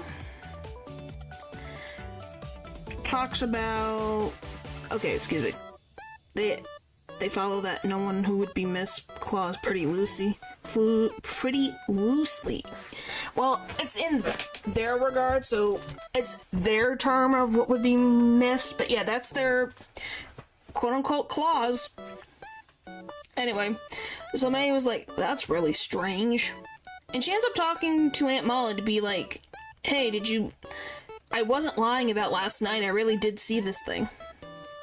and asked, "Hey, why were you near the woods during Harfest? Why were you all the way out there? That seems suspicious." And Aunt Molly claims that there was a report she got that was talking about some vagrants in the woods, so she was heading over there to investigate. And she asked May about what she was doing last night. And May is determined to say that this kidnapper was a ghost, because she can't think of any other reason how he got past the fence. And she literally begs her aunt to check the woods to see if she can find something. Which, interestingly enough, Aunt Molly did take May's claim seriously. And her partner, earlier in the morning, went looking in the woods and didn't find anything. There was nothing suspicious in the woods. So May is just frustrated and just heads off to band practice. And after they play a bit, she explains everything to everyone what she saw last night about the kidnapping. And the group is like, "I don't think you saw a ghost, May." And she's like, "But I'm positive it's a ghost." So B then decides, "Hey, what if we go to the library and look at the local papers to see if we can find some ghost sightings? Maybe it's connected."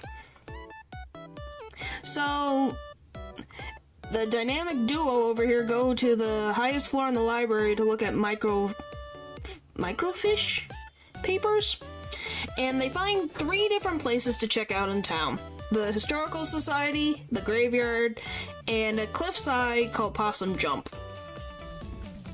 And her 3 friends pick the different places that they want to go, and May plans with each of them who she's going with on which day.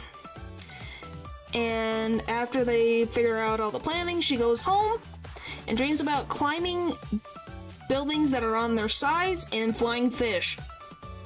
And she ends up waking up because a giant crane catches one of the giant flying fish. And when she wakes up, she talks with her mom, and her mom decides, "Hey, May, wanna come with me for a little bit? I wanna show you something." And they end up going to a place called Jenny's Field. So,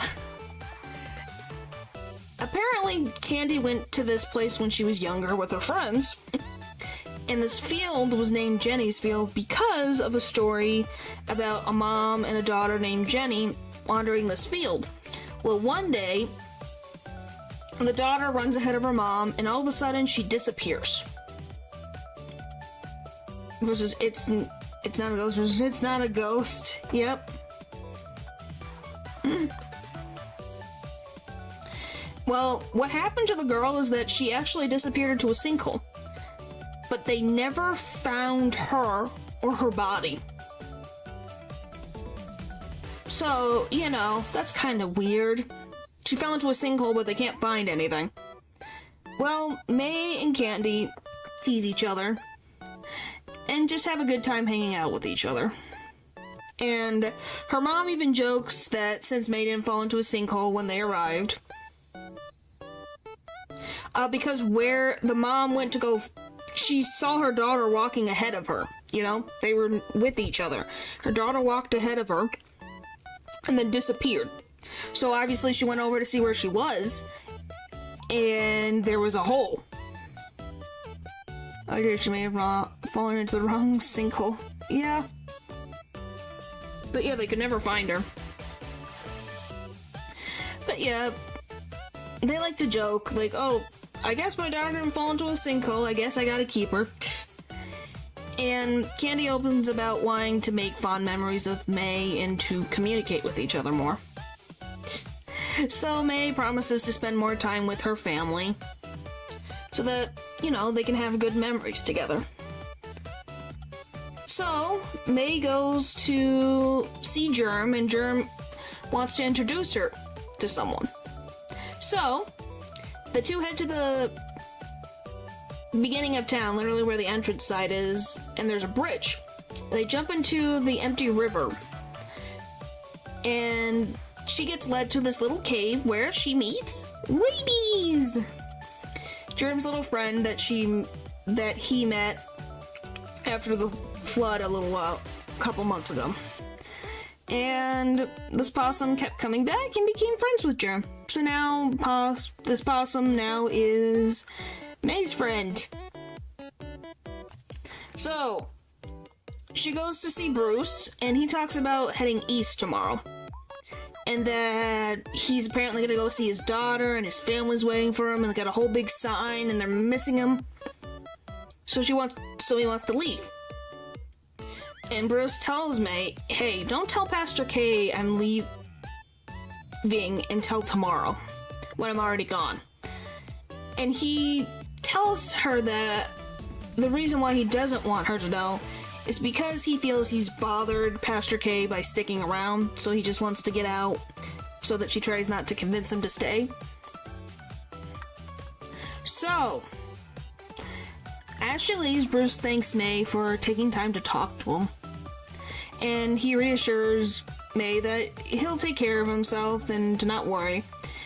So, May heads over to the snack falcon to pick up Greg so the two of them can go to the Historical Society. Hooray! Alright, so the ghost hunts. The first one, the Historical Society. So, this Historical Society is inside a house that was originally owned by apparently a famous businessman. And it's apparently haunted. And that there's rumors from the building's janitors. So, apparently a janitor that did the night shift was seeing strange things at night when he was alone, so he immediately was like, hey, I don't want to work nights anymore, I want days. And even when he went to days, those strange occurrences still bothered him so much that he ended up resigning not that long after. So, the two decide to go to this building, and Greg ends up crashing his bike outside of the fence of the Historical Society. So that's a good start. Our getaway vehicle is crashed. They break into the basement of the house, and they get inside, but as soon as Greg ends up successfully picking the lock, an owl pops out of the cellar and attacks his face. Once they get the bird off of Greg and run inside, they end up finding a map of the town and look in the off-limits area to see if they can find some clues about this ghost. Well, they end up not finding anything, and they're like, okay, we're gonna just take the elevator up to the upper levels, so maybe there's something back there. So Greg is able to pick the fuse box with a paper clip. And then all of a sudden, they're hearing an elevator moving up to where their location is. So, they now take that picked elevator and head down.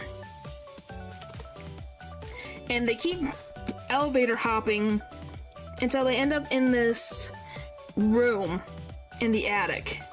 And they find a painting with an easel. A painting on an easel. And May says, hey, that painting looks very similar to my dreams. And before they can really think about it anymore, they hear that elevator going down to pick someone up. So they decide to escape by breaking through the window to get onto the fire escape, and they start running down it.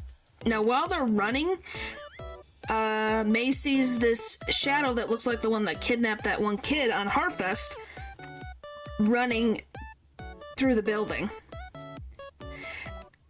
Greg makes it to the bottom of the fire escape, jumps down safely, and May runs after him and jumps. And Greg is like, I don't think that was a ghost. Maybe it was the janitor following them. So, that's the first one. Now it's Possum Jump. So, the next day, May and Angus go to Possum Jump. And they walk up this long trail, but they have to take breaks every now and then because Angus has to catch his breath because of his asthma, and this incline is driving him crazy.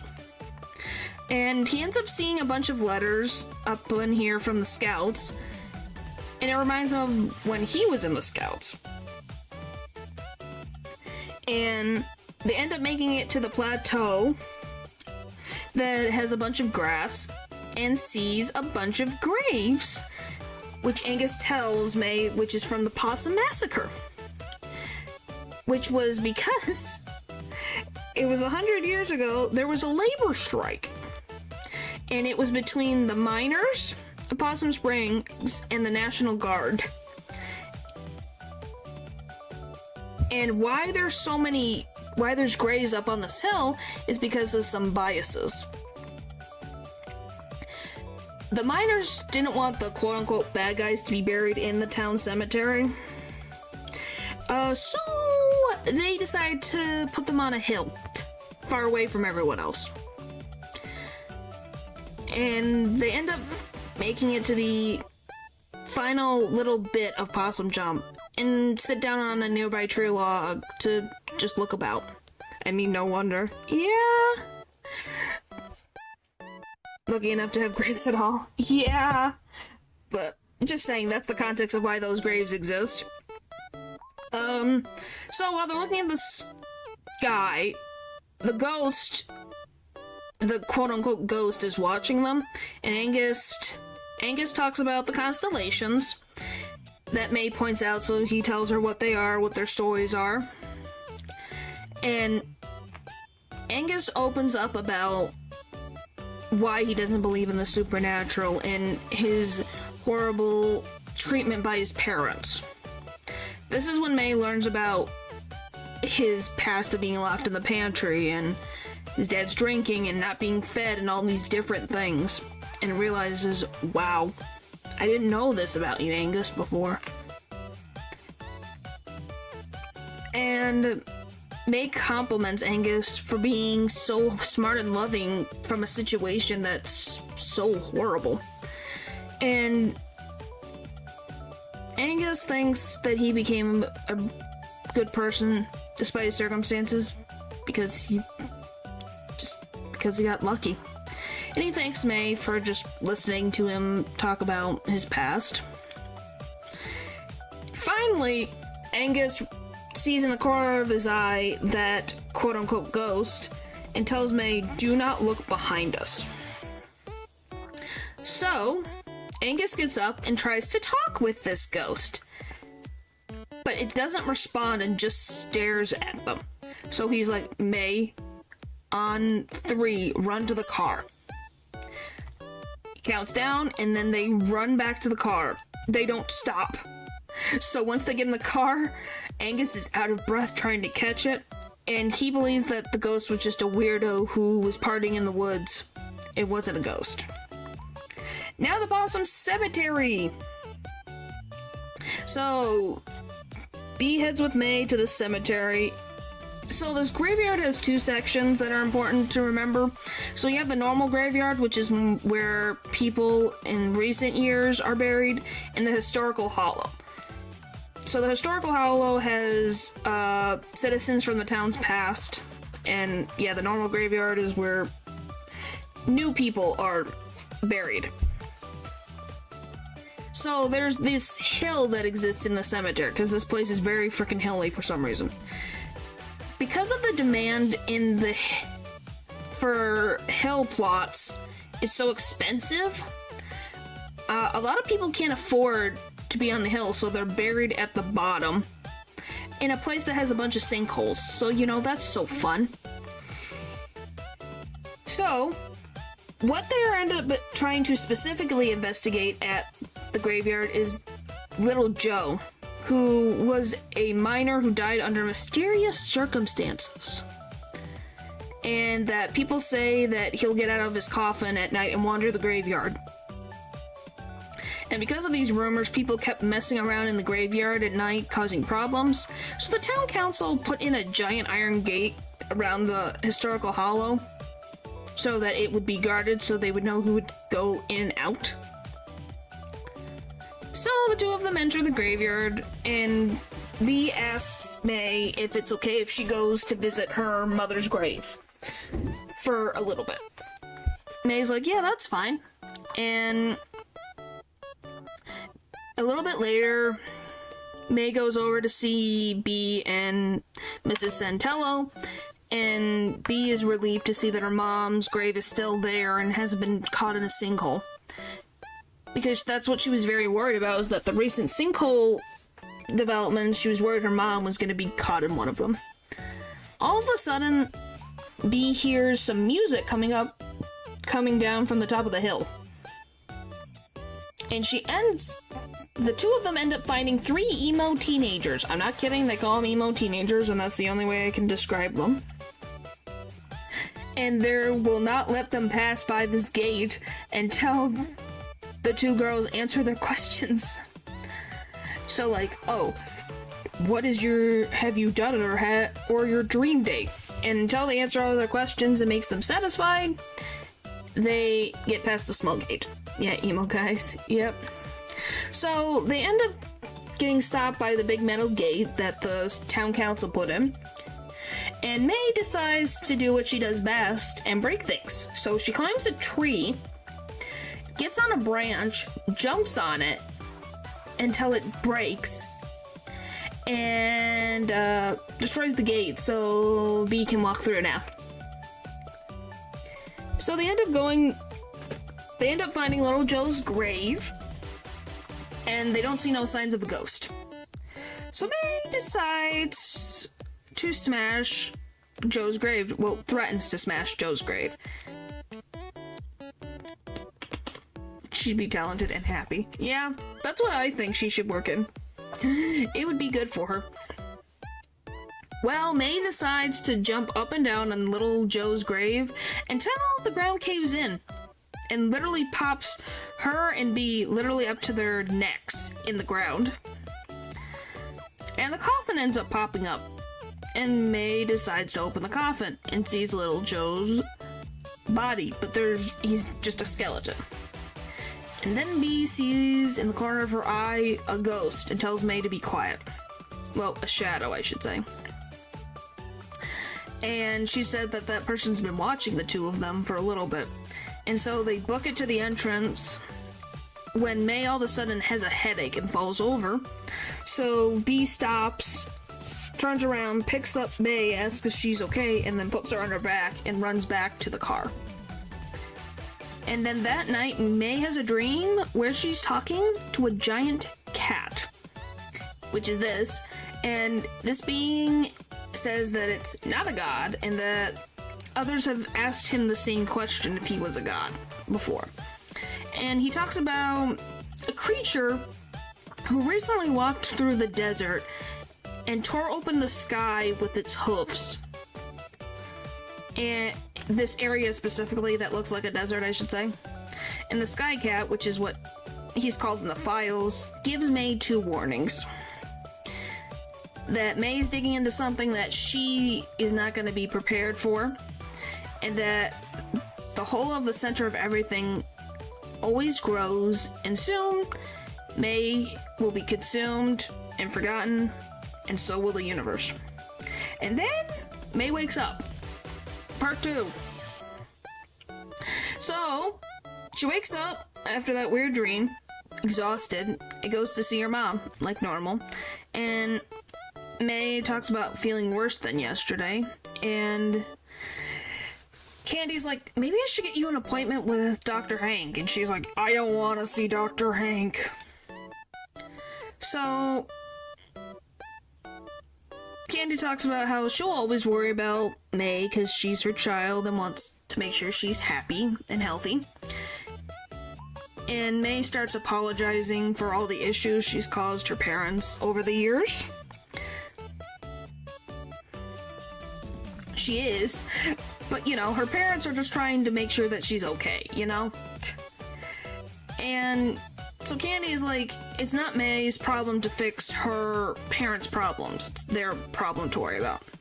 And that they're still family no matter what hardship they go through. So Candy asks May if she's heading out. She says yes. And Candy's like, please be careful. So she runs out and she runs into Aunt Molly. And she brings up this, they got updates about the severed arm. It belonged to a middle-aged man and was removed after death. And the reason why she told May all this is because May, when she was young, loved detective stories, so she thought May would enjoy that little tidbit. And she just tells May to be careful before she just drives off in her car. Well, a little bit later, May stops by the church to see her mom. And she talks about how tired and worn out she feels. So her mom tells her to go sleep in the library for a little while. No one has been using it for a little bit, so it'll be the perfect place to take a tiny nap. So she takes up the offer and heads into the room and lays down. And while she's sleeping, her grandfather's ghost comes to sit right next to her while she sleeps. And he disappears when she wakes up. It was very wholesome. She wakes up feeling rejuvenated, and she goes out to find Pastor K by Bruce's shelter. And she's like, "Oh, hey, Pastor K. By the way, Bruce told me to tell you that he went home." And Pastor K's like, "Huh, what?" And then she goes silent, and then thanks May for telling her Bruce's message. So then May heads off to see Germ, and the two of them go to his grandmother. Go to meet his grandmother. So, she goes to Germ's house and finds out that Germ's uncles fix cars in the grandma's driveway, and that he actually has two sisters. And that they're currently not here because they're at a church retreat, so he's by himself and May's keeping him company. He introduces May to his mom and asks, "Hey, is it okay if I introduce May to Grandma?" The mom is like, "Germ, you don't need my permission to introduce your friend to your grandma, but if anything happens, you're responsible for it." Which is a very weird thing to say about the grandmother. So, the two of them go to the living room and sees Germ's grandma watching TV. But before they even say anything, the grandma calls May sturdy. Which is a funny coincidence since May's grandfather called her the same thing. So Germ, ignoring that weird moment, introduces them, and then he leaves to go do something. And yes, they literally call her, spell it like this. So she's,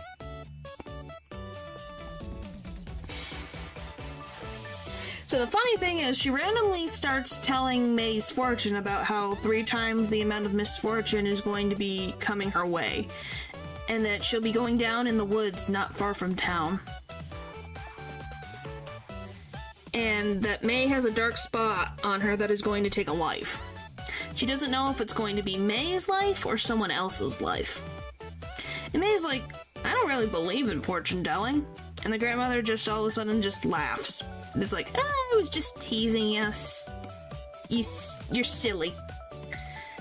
Which, you know, if you guys remember, the grandma was right. She was very, very correct in her prediction. Anyway, May and Germ decide to jump on the trampoline. And Germ tells May not to tell him what his grandma said because it's not supposed to be told to other people. And while they're jumping on the trampoline, the uncles say hi, and it's like, "Oh, are you Stan's daughter?" And when she says yes, they talk about, how they used to hang out with Stan all the time at the bar back in the day, and that they're glad that Stan doesn't come as often as he used to. Because he's, being responsible and not drinking too much. So Germ and May, after a while, stop jumping on the trampoline, and she asks, "Why did you invite me over?" Germ was like, you look like you were having a hard time, so I wanted you to chill for a while. So May's like, thanks, Germ, for looking out for me, and they walk back to the abandoned parking lot, and she heads off to go talk to Greg and Angus and Bee back at the apartment to have a meeting about what they saw with the ghosts. And all of her friends still think it's not a ghost, and it's just internal issues that May is having that's being put into a personification of a ghost. So May's determined to get to the bottom of what she saw that night. So she's like, I'm gonna go to the woods whether you guys come with me or not. And they all agree to come with her because they believe in her. They may not believe in ghosts, but they believe in May. So they all hike into the woods and see a ton of random junk. And they make it to the top of this hill and end up seeing a bunch of people in big coats, with a man squirming on the floor begging for mercy. His name is Lerv, by the way. And he was the one who ended up leaving the arm that May found behind, which was an accident. And Lerv apparently is paying the price for messing up. So he ends up begging the people around him, who he calls Rick, Dave, and Benny, to stop. But they don't. They surround Larv, and Larv screams in agony until he goes unconscious from his leg being broken. And May makes a noise in shock, and then the cultists hear and said, May Borowski?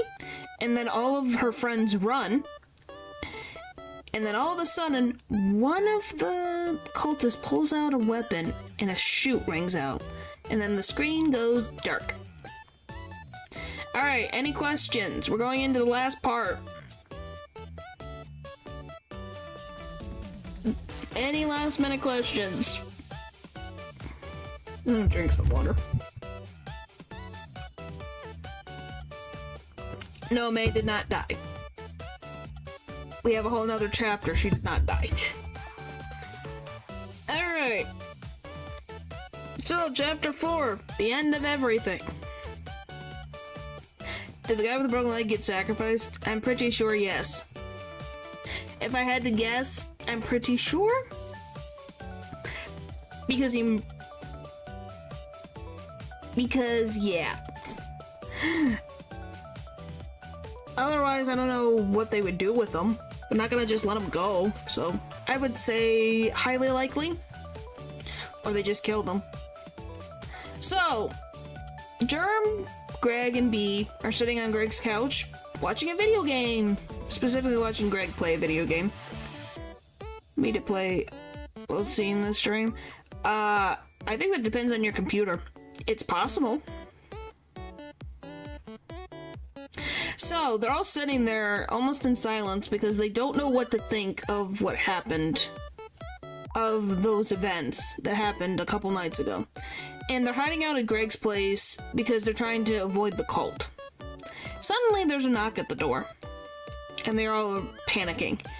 So, May wanders into town from the woods very exhausted and injured, and she passes out on the street and is found by someone. And she's taken to the church, where they end up calling an ambulance to take her to a hospital. And she has visions of her neighbors talking about her at the church / the hospital. And her vision switches to being actually at the hospital. And she's hearing her parents talking to a janitor, the janitor, and that he says that May's gonna be okay. And May starts rambling about death in her sleep, and then she wakes up, actually in her own bed. And May, waking up, decides that she's gonna go over to Greg and Angus's house, because she feels safe. And they see that it's her through the peephole, so they let her inside, and they're like, "You're alive." And Germ is like, "So should I put my video game away?" And May's like, "No. You can just keep playing. I like hearing a little bit of noise while I sleep." So she goes to sleep on the couch with Germ playing the video game in the background. So, because of that, B calls Candy to make sure that she knows that May isn't wandering the town, that she's there with them, and Candy agrees for May to be able to stay the night. So, May later is woken up by Angus, who is talking to the pizza guy, got pizza, and they close the door. Really, it's literally a quick, opens door, pays for food, and then grabs the pizza and shuts the door. May tries to have a slice, but ends up getting sick to her stomach. So everyone explained what happened that night to May because she has no memory.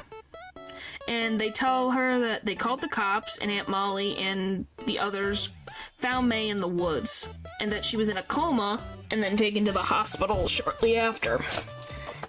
And May tries to eat another slice, but can't. She just can't keep food down without feeling sick. So, May, feeling bad for leaving without telling anybody, calls her mom to apologize. And her mom accepts the apology and tells May that she can come back home anytime, she just needs to call. So Angus offers her some brownies to try to cheer her up, but she feels her stomach can't stomach the brownies. And she walks over to B, who's looking at her phone. Because for some reason, the apartment actually has Wi-Fi.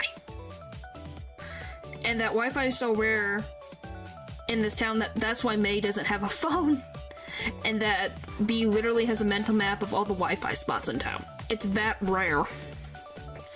And it gets late and Greg tells everyone it's time to go to bed. And Germs is like, okay, turns off the game and gets his stuff and gets ready to leave for the night. And May's like, why are you leaving? The cult's out there. And Germs like, I wasn't with you guys that night, so he's not being followed right now. And that he also has mace, so he feels very protected. So he goes to leave to keep an eye out for the group, and then leaves. So Meg, Greg, and B settle down on the couch for a bit to have a heart-to-heart. And May talks about the killer incident from years ago and opens up about how it felt from her perspective.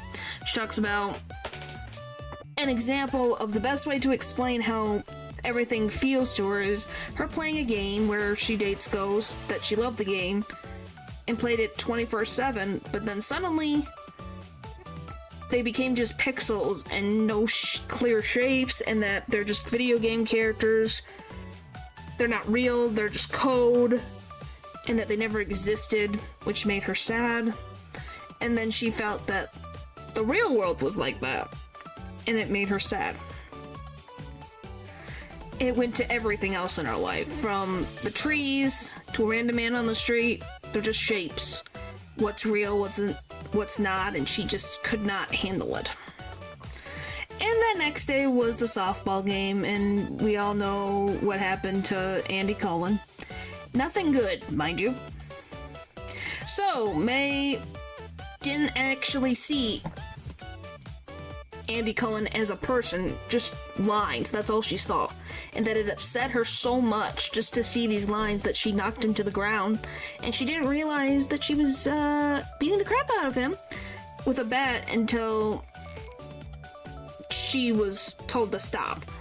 And B asked May if she has told anyone else about this before. And she's like, I did. Dr. Hank. Once again, Dr. Hank is the one who said to give her this journal, and that's all he gave her. No medication, by the way. And he was the one who started the journals. You know, she's expressing all this. Yeah, she told Dr. Hank. This is the only person you ever told. Great. Yep.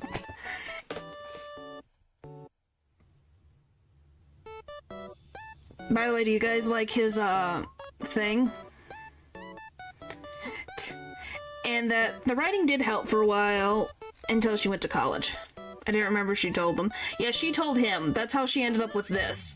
So, this is what his, slogan is. When you feel out of control, remember that you always have options. Count to 10, take a deep breath, take a nice walk, practice positive self-talk. IPS, identify possible solutions. Smile, options, it's good. Dr. Hank. Is this doctor just great or what? Oh boy! Such a great person. Anyway, so May explains, you know, her whole situation at college, that she felt that nothing was real and it was just shapes and she wasn't doing good, and that why she didn't call Greg, who Greg was like, why didn't you call me? I would have picked you up. Is that she felt like she couldn't call anybody or do anything. And that after the pressure became too much, she ran home. Like, he's using psychology outdated by like 7 decades or so. Probably very accurate. Once again, I don't think he has a license, so, you know. And May went to Possum Springs because she knows people aren't just shapes and that they exist. And B offers to find someone for May to talk to, like actually talk to, that is good with mental health. And May's like, well, I already talked with Dr. Hank and it didn't work. And she's like, Dr. Hank is not a psychologist. He's a dentist and a doctor and should stay out of medical services. So the two friends tell May to relax and get some sleep for the night. Yeah. It's definitely something. So, hours later, May gets up from the couch, very quietly, and she whispers goodbye to her friends because she's heading to the woods to finish whatever's going on. Part 2! She makes it to the woods, but is stopped by someone from the cult. And she starts asking him questions about why are you following me and what's going on? Are you the reason why this is all happening? Until Greg shoots him with his crossbow into the shoulder, and the guy runs off into the cave. So May blames everything on herself, but then her friends are telling her that she's not the reason the cult exists. The cult is being a cult. It's not your fault they exist. You didn't make it, so why are you apologizing? So, May decides to follow where the cult member with, and her friends tell her that they're coming with her because they're not letting their friend deal with whatever's going on here alone. So they all walk together, with Angus having May lean on him because she's having a hard time walking. And they make it to the spot where they saw the murder the other day. And May's friends think, okay, maybe we could put a boulder in front of this to block them out. But May's like, insists about going further into the cave, so they do. They wander inside and they see it's the remnants of the abandoned mine. And the condition of it looks like it hasn't been used in decades, so it seems like a mine that they've never seen before. And they take an elevator down into the depths. And then the further they go into the mines, May has a harder time breathing. And they end up coming across the worship room of the cult. And May talks about being close. So, they keep going forward until they find the massive pit room. And the group sees the injured cultist walking around on the other side and tells him to show himself. Well, they do. A light is brightened, and it reveals a bunch of cultists are also here. So, the man that Greg shot, called Ide, talks about wanting to kill May and the others because of his arm. Well, I'm gonna call him leader, but I don't think he's actually the leader. But the leader of the group tells him to stop, and that him being shot is being called even since May was shot the other day by their group. And May finally starts grilling them for answers like, why are they trying to kill her and her friends? What are they doing? What's their goal and objective? And they're like, oh, we don't want to kill you. You're contributors to the town. Why? Or your friend, that you're contributors and you're related to this town by blood and hard workers. Why would we want to kill you? Who would be the leader if not him? You would think, I think the goat, but who knows? And then May asks, oh, so we can just leave? And then the leader's like, you can't leave until he says so, because he brought May here. And May, thinking that the leader's talking about Ide, is like, well, he's the one who brought us here. And he's like, no, I'm not talking about Ide. I'm talking about the black goat. And he explains the whole lore about how they were founded. You know, what I told you earlier. So yeah, one of them ends up getting eaten, and the other one creates the cult, and that was made to keep the town from dying. And the cult picks people from town that they see as not contributing to the town. They kidnap them and then throw them into a pit as a sacrifice. In exchange for the meal, the goat keeps the town from closing. And they feed the goat when it starts to sing, which is every few months. Which, weirdly enough, has been speeding up lately. He's been singing more often. And May asks the leader, ask about Lar from the other night. And they explain how, Lar broke the rules, so he had to be dealt with. And May then realizes people being missing and not being found, and connects that Casey was thrown into the pit as a sacrifice. And the leader says that, yeah, he was, because Casey wouldn't have contributed anything to society, and that they were doing everyone a favor. Because Casey now actually is contributing to helping the town. Obviously, Greg, upset about this revelation, aims at the cultist ready to shoot with his crossbow, while the other cultists ready their weapons, ready to shoot him in moment's notice. So the leader tries to pursue May and her friends to join them, saying that they need new blood because they're getting older. Can't argue with crazy. Yeah, crazy is crazy. Yeah, they're not getting any younger, so they need new blood to take up the mantle of continuing these sacrifices so that the town can keep going. And May's like, why can't we just tell the cops about you? And they're like, who's gonna believe you and your crazy story? Literally, how would you even describe this? And as I put it, a fantastical story of men in trench coats worshipping a goat god in abandoned mines and sacrificing people to the god to keep a dying town from dying. Yeah, if you're a cop, you'd think they're insane, right? Yeah, keep prospering, quote unquote. And the cult wants May and her friends to think about their proposition, and that they're letting them go, but they're gonna be watched, because they're always watching. We know what you look like, but you have no idea who we are. So, when they're getting let go, Ide starts having a tantrum. And it's like, why are you letting them get away? I got permanent shoulder pain and they get to just walk out. And Ide is like, you don't know what the black goat actually wants. And the leader tells Ide to be quiet again. So the group leaves the pit room and walks past everything to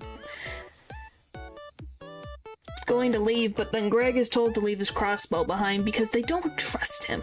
So he drops it and goes into the pit, and they leave. And May has to be carried by Angus because she literally cannot move anymore. Just want May to become a cultist. Well, as they go to take the elevator back to the surface and are fine, and they take a break for a second so Angus can catch his breath before he goes to pick up May again, but then B talks about hearing something. And then Ide appears out of nowhere trying to grab May, and she tries to kick him off when the elevator collapses on top of Ide. And he's still gripping May's leg for dear life, while her friends run over to try to help her, and they start pulling while Angus is trying to push on the lever to get the elevator to go further down. So, May keeps kicking and kicking until she actually kicks off Ide's helmet to reveal that he actually is a cat with a broken ear.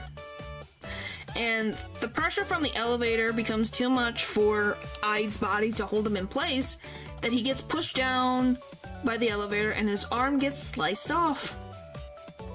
I think that's poetic. Pull the lever, Crunk. Yep. And Hermione and her friends now have that exit has been blocked off because the cave-in. So now they're trying to wander around without any light.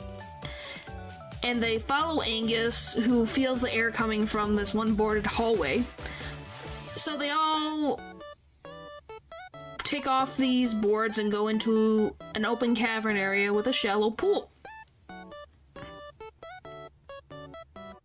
What, the ear thing?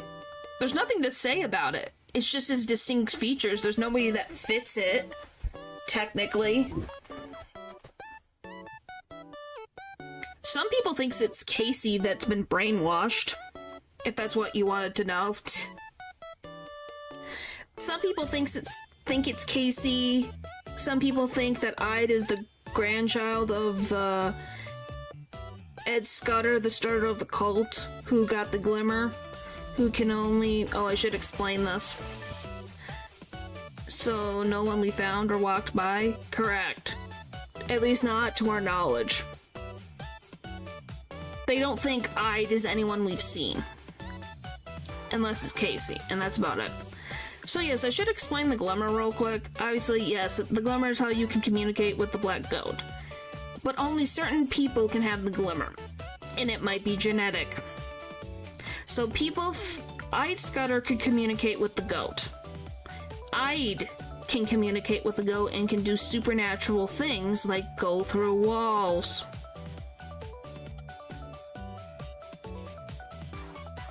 As named characters. Yeah. So it's a matter of they think he is the grandchild of Ed Scudder or some descendant of Ed Scudder that has the ability.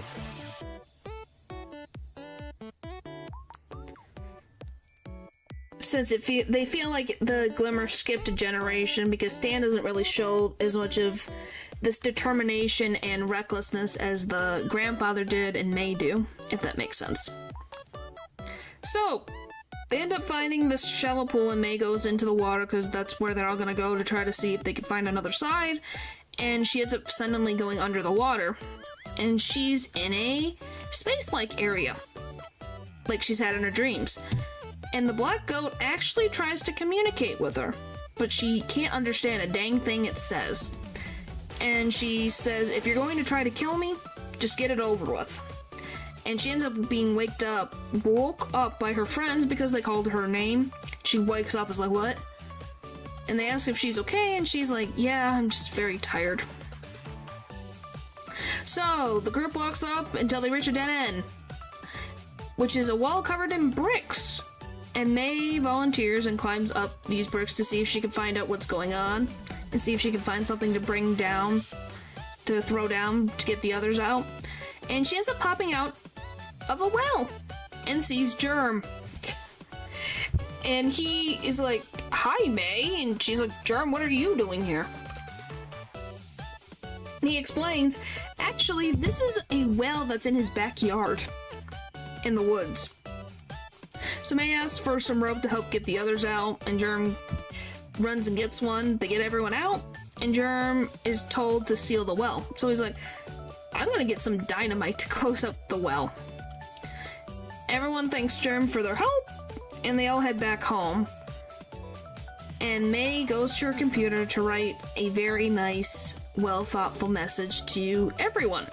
She thanks all of them for trusting her and being by her side and going through this weird, strange thing together. Okay, any last questions before the epilogue?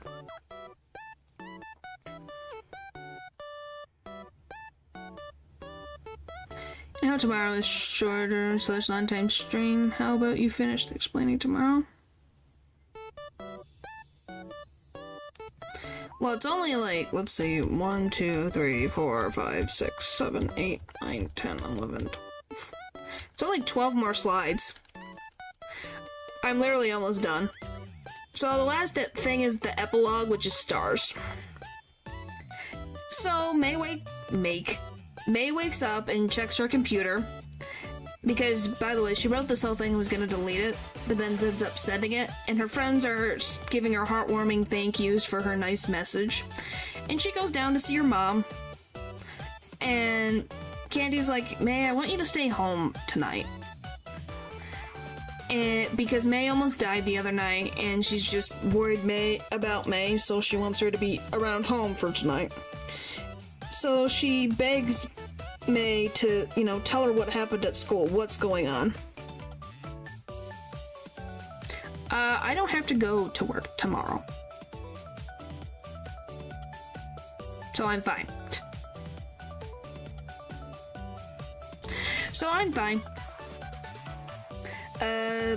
Why do you think I put it on these days? Because I'm not working tomorrow.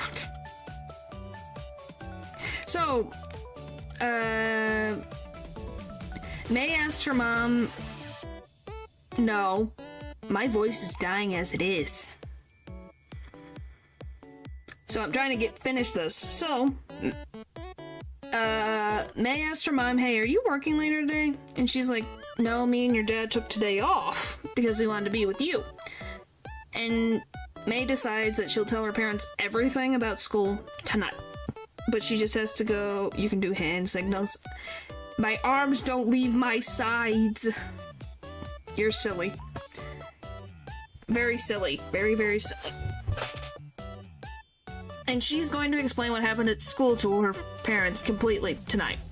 And they decide, okay, we're gonna have breakfast for dinner, and May's happy about that. And so she says goodbye to her mom and saying she'll be back later. Had to try it. And she walks out and finds her dad outside hanging decorations for the longest night. So Stan explains how he hates his current job at the Hand Panther and how he's worked all these different fields and that this current job has given him so many problems and he feels that he's failed his family. And May talks about, hey, Jordan's dad talked about you thinking of starting a union at your workplace. And May ends up giving her dad the old tooth from the basement safe, which was the grandpa's. And the tooth makes him smile and actually gives Stan some courage. So he agrees that, yep, he's gonna go try to start the union, and he asks, hey May, do you think you would come and picket with us if we go on strike? And she said she would. And she says, I'll be back later. And she goes to talk to everyone one last time. She sees Aunt Molly. And Molly is sighing because she's had a bunch of weird calls this morning. And she goes, when May asks, hey, what kind of weird calls is it? She's kind of quiet for a second, thinking. Then she goes to ask May, hey, have you seen someone? But then she stops herself. And then just tells May to be safe and heads off. She passes by the town council who are arguing about town maintenance. And then decide to eat somewhere. Because they decide, we'll worry about it later. And then a new restaurant actually opened up in town, and it's a taco place.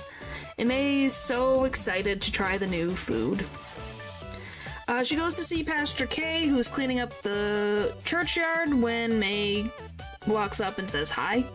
The two talk about how Pastor K lost the council vote for the homeless shelter, and that the pastor is completely annoyed about the whole fact that they have so much open land that could be used, but isn't. And she's like, well, at least I tried my best, so that's all I can say. And then May runs into our good friend, the janitor. And she asks him, hey, I never really got your name. And he's just like, I'm just the janitor that fixes things. And he asks May, hey, how's it like being home again?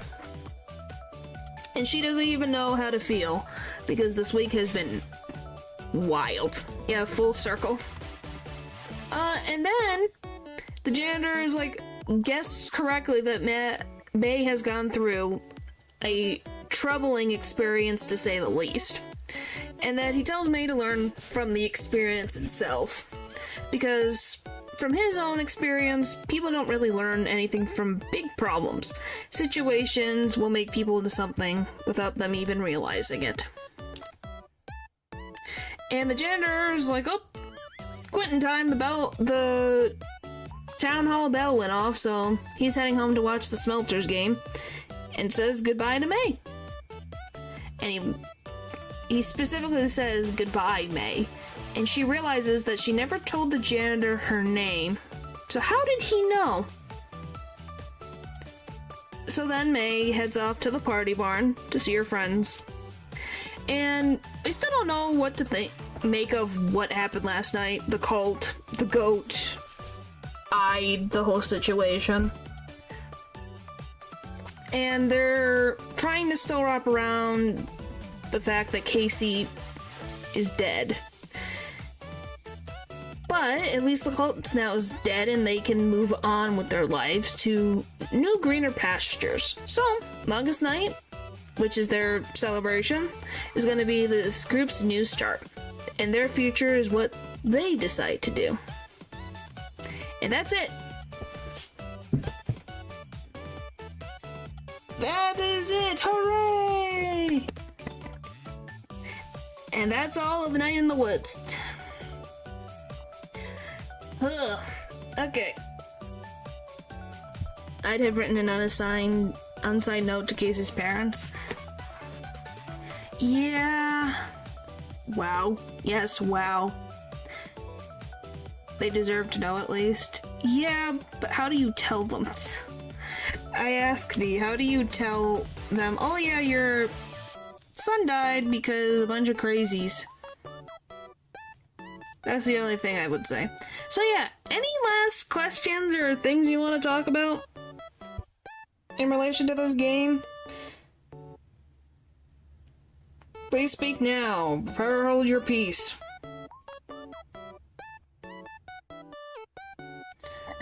Alright.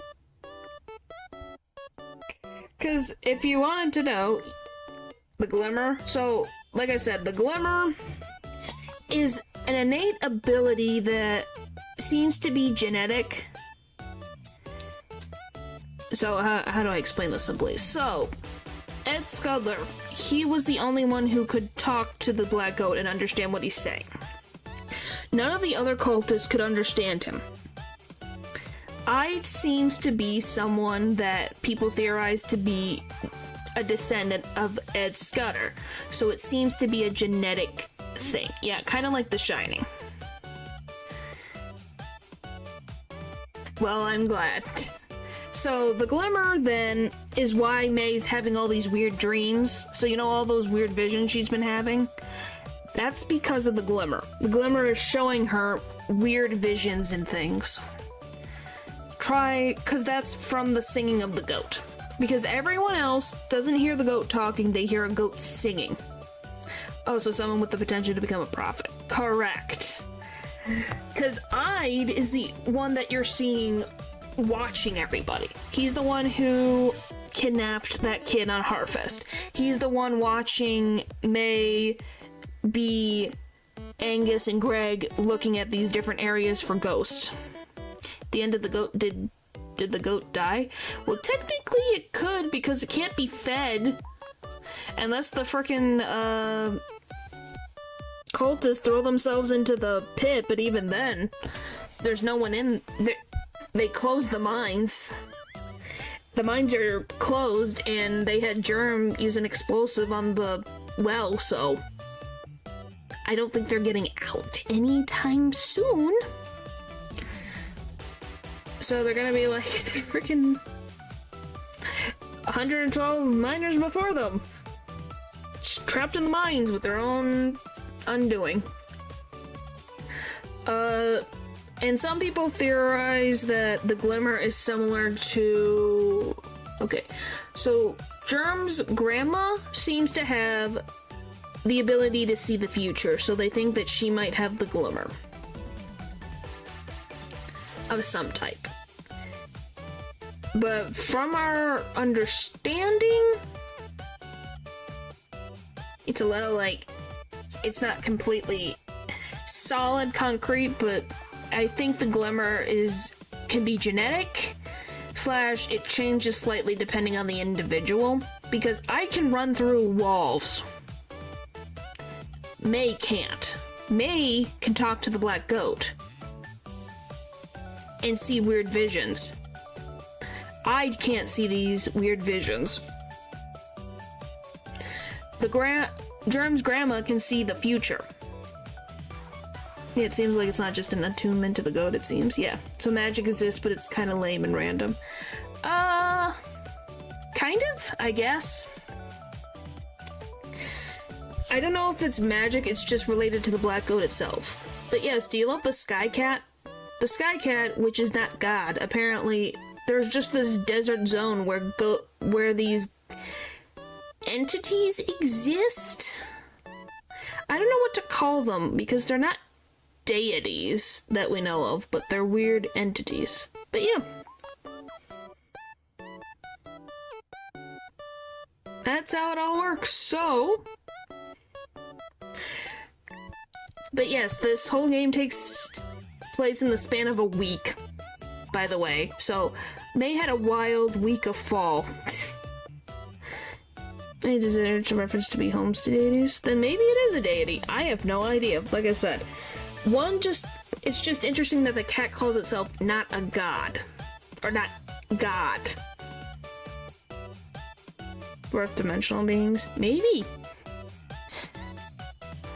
But yeah, we don't know why the goat wants mortal sacrifices. We don't know why it made the deal. And why it tore the sky to get into their realm. But it did. Oh, I will tell you this. I have a theory that technically the goat was still keeping its promise. With a lore richer than one might expect. Yep. So if you guys want to hear my interesting theory, what I talked about with the goat keeping the town alive, he did keep the town alive. Just not in a way you might expect. So, the town's closing, right? So everything's closing, but the town hasn't completely died. So the town is it's pretty much a corpse being barely kept alive by this goat. So the town is not thriving because they never specified that he wanted the town... Ed Scudder never specified that the town needed to be thriving. It just had to be alive. And still standing. So it is still standing. Basically on life support. How does a town die? When everyone leaves? When no one's there? So everyone leaves and nothing exists anywhere except for... So, like abandoned town. It would be an abandoned town. That's how a town dies. There's no one to keep the traditions there. There's no one to keep up the place. There's no one to tell their stories. It just dies. So, the town has been kept on as Cole said, life support. Because the goat was never told to make the town thrive. He was just told to keep it alive. And he has. Wouldn't you guys agree he kept up his end of the deal? Like, he kept it alive. He never specified. In a sense, yes. Hey, you're dealing with a deity, and we all know that if you're making a wish on things from an entity, you need to be very specific. Just barely enough. Well, and here's the interesting thing, is that the goat constantly needed more sustenance as the year was going by. The years were going by. Do you get a competent mare? Yeah, that would be nice. But he never specified, and that's the funny part. He never specified. So yeah, it's a interesting thing, and that's why you watch what you say when you make a deal or a wish. Yep. I just thought you guys would find that pretty interesting. That's what I think. He kept up the deal. But, yeah.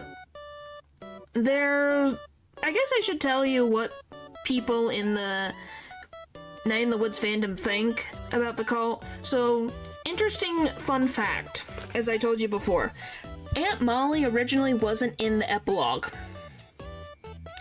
She wasn't originally there.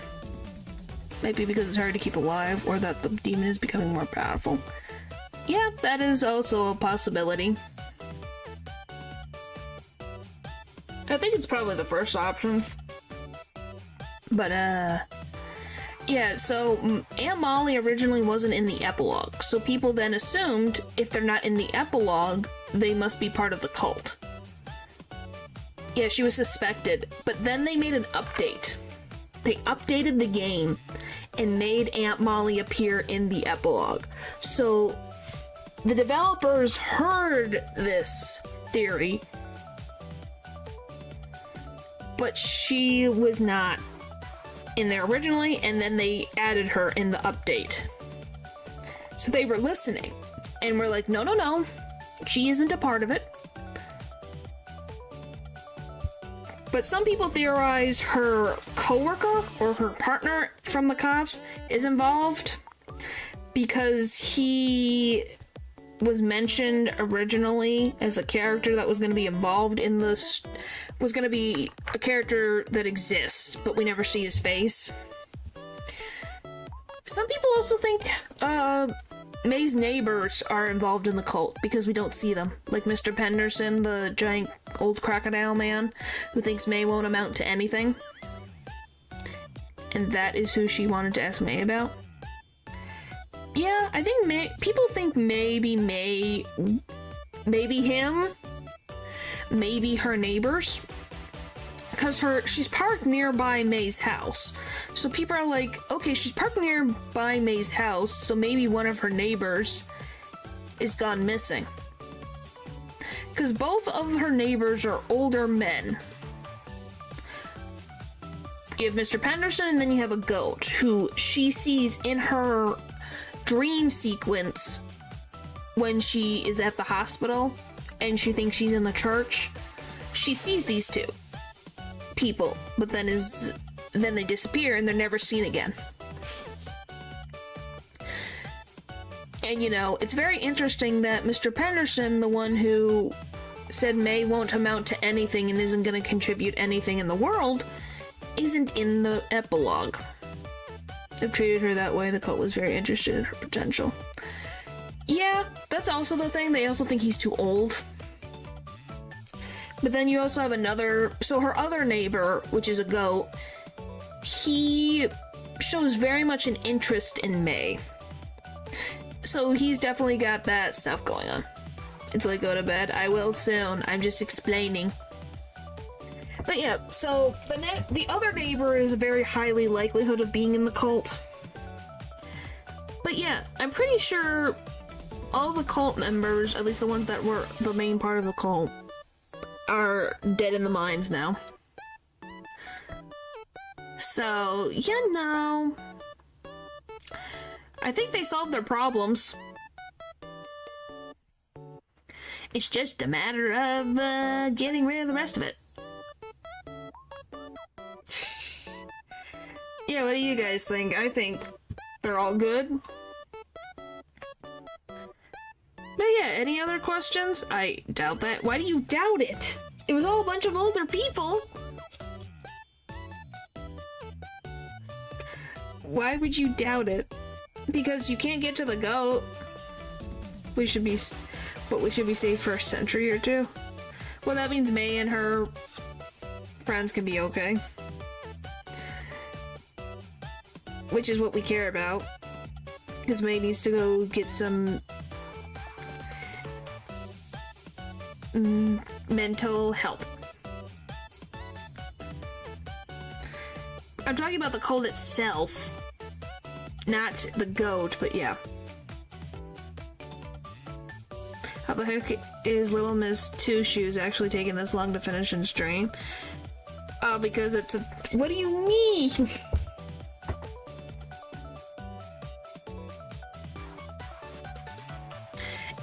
the game takes a minute. Golly, what's wrong with that? Like, frick.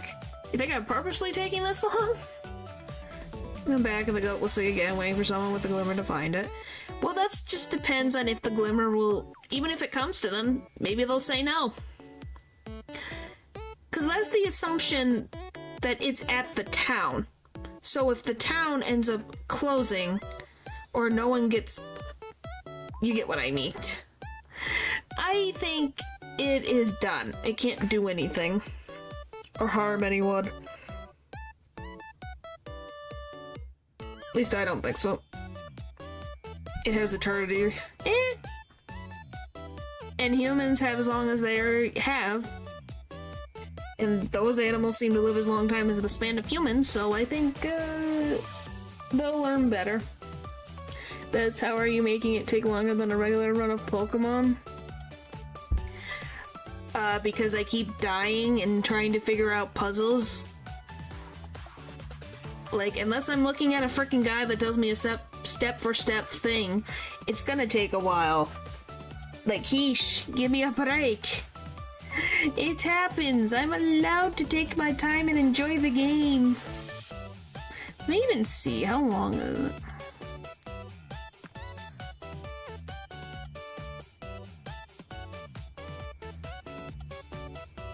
Did I miss an HIJK? There it is. I have played 12 hours of this game. I have played 12 hours. She volunteers. Aww! That's adorable. Well, hopefully she does well tomorrow. Yep. We salute. That's so sweet. But, yeah. Hey, we're enjoying the game, aren't we? Is that a problem that it takes me forever to play Miss Goody Two Shoes? Oh, I might as well ask. Do you guys want me to play the other routes in the Goody Two Shoes? Like, do you want me to do the romance routes for the other ones? Or do you just want to have me just play this through once, and then me see the other romantic interactions on my own time?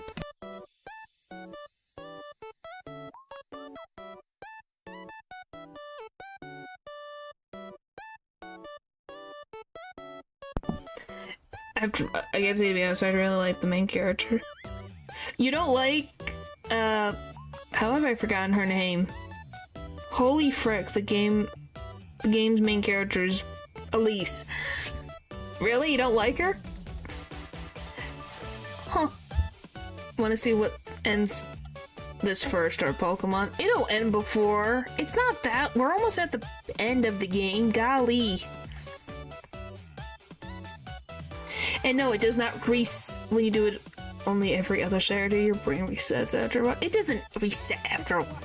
It gives me, hey, I had to wander a giant empty pond trying to find things of moon signs and trying to figure out what it is. Ego plus selfishness. Yeah? I don't disagree with you. Equal me no like. Yeah. And anyway, depending on, I don't know if we'll finish this Saturday or the next Saturday, but when I finish getting the ending and whatever and showing you guys the bad ending too, then we'll open up a new save and I'll have a guide out and go so we can hopefully get to all the things. And I enjoy existence. Oh boy. Yeah, you do, Val. What are you talking about? You're the one who loves existing the most. You keep talking about it all the time. But yeah, so overall, what is your guys' feelings on Night in the Woods? Yeah, like I said, we would just be getting through the romantic stuff. We wouldn't be going through the endings, because the endings are still the same no matter what character you get. We would just be seeing the interactions. You liked it more than you thought? See, it really grows on you, doesn't it? And there's a ton of little things that you can't get on a first playthrough. So, you get to see a lot more stuff. And you have to think, the game got updates with too many games inside the game, too, so... Wished it learned more into the occult, though. Yeah, it's a reasonable criticism that people have as well. So yeah. Alright. Well, tomorrow I get to make the Edgeworth and Phoenix one-shot. I have a plan. I have an idea. So we'll see how this goes. I don't know if it will go well or not. We will see. Just depends on how my brain decides to write this out. So we'll see. Alright. Thank you guys for watching the stream. And I'll see you guys next time. Bye!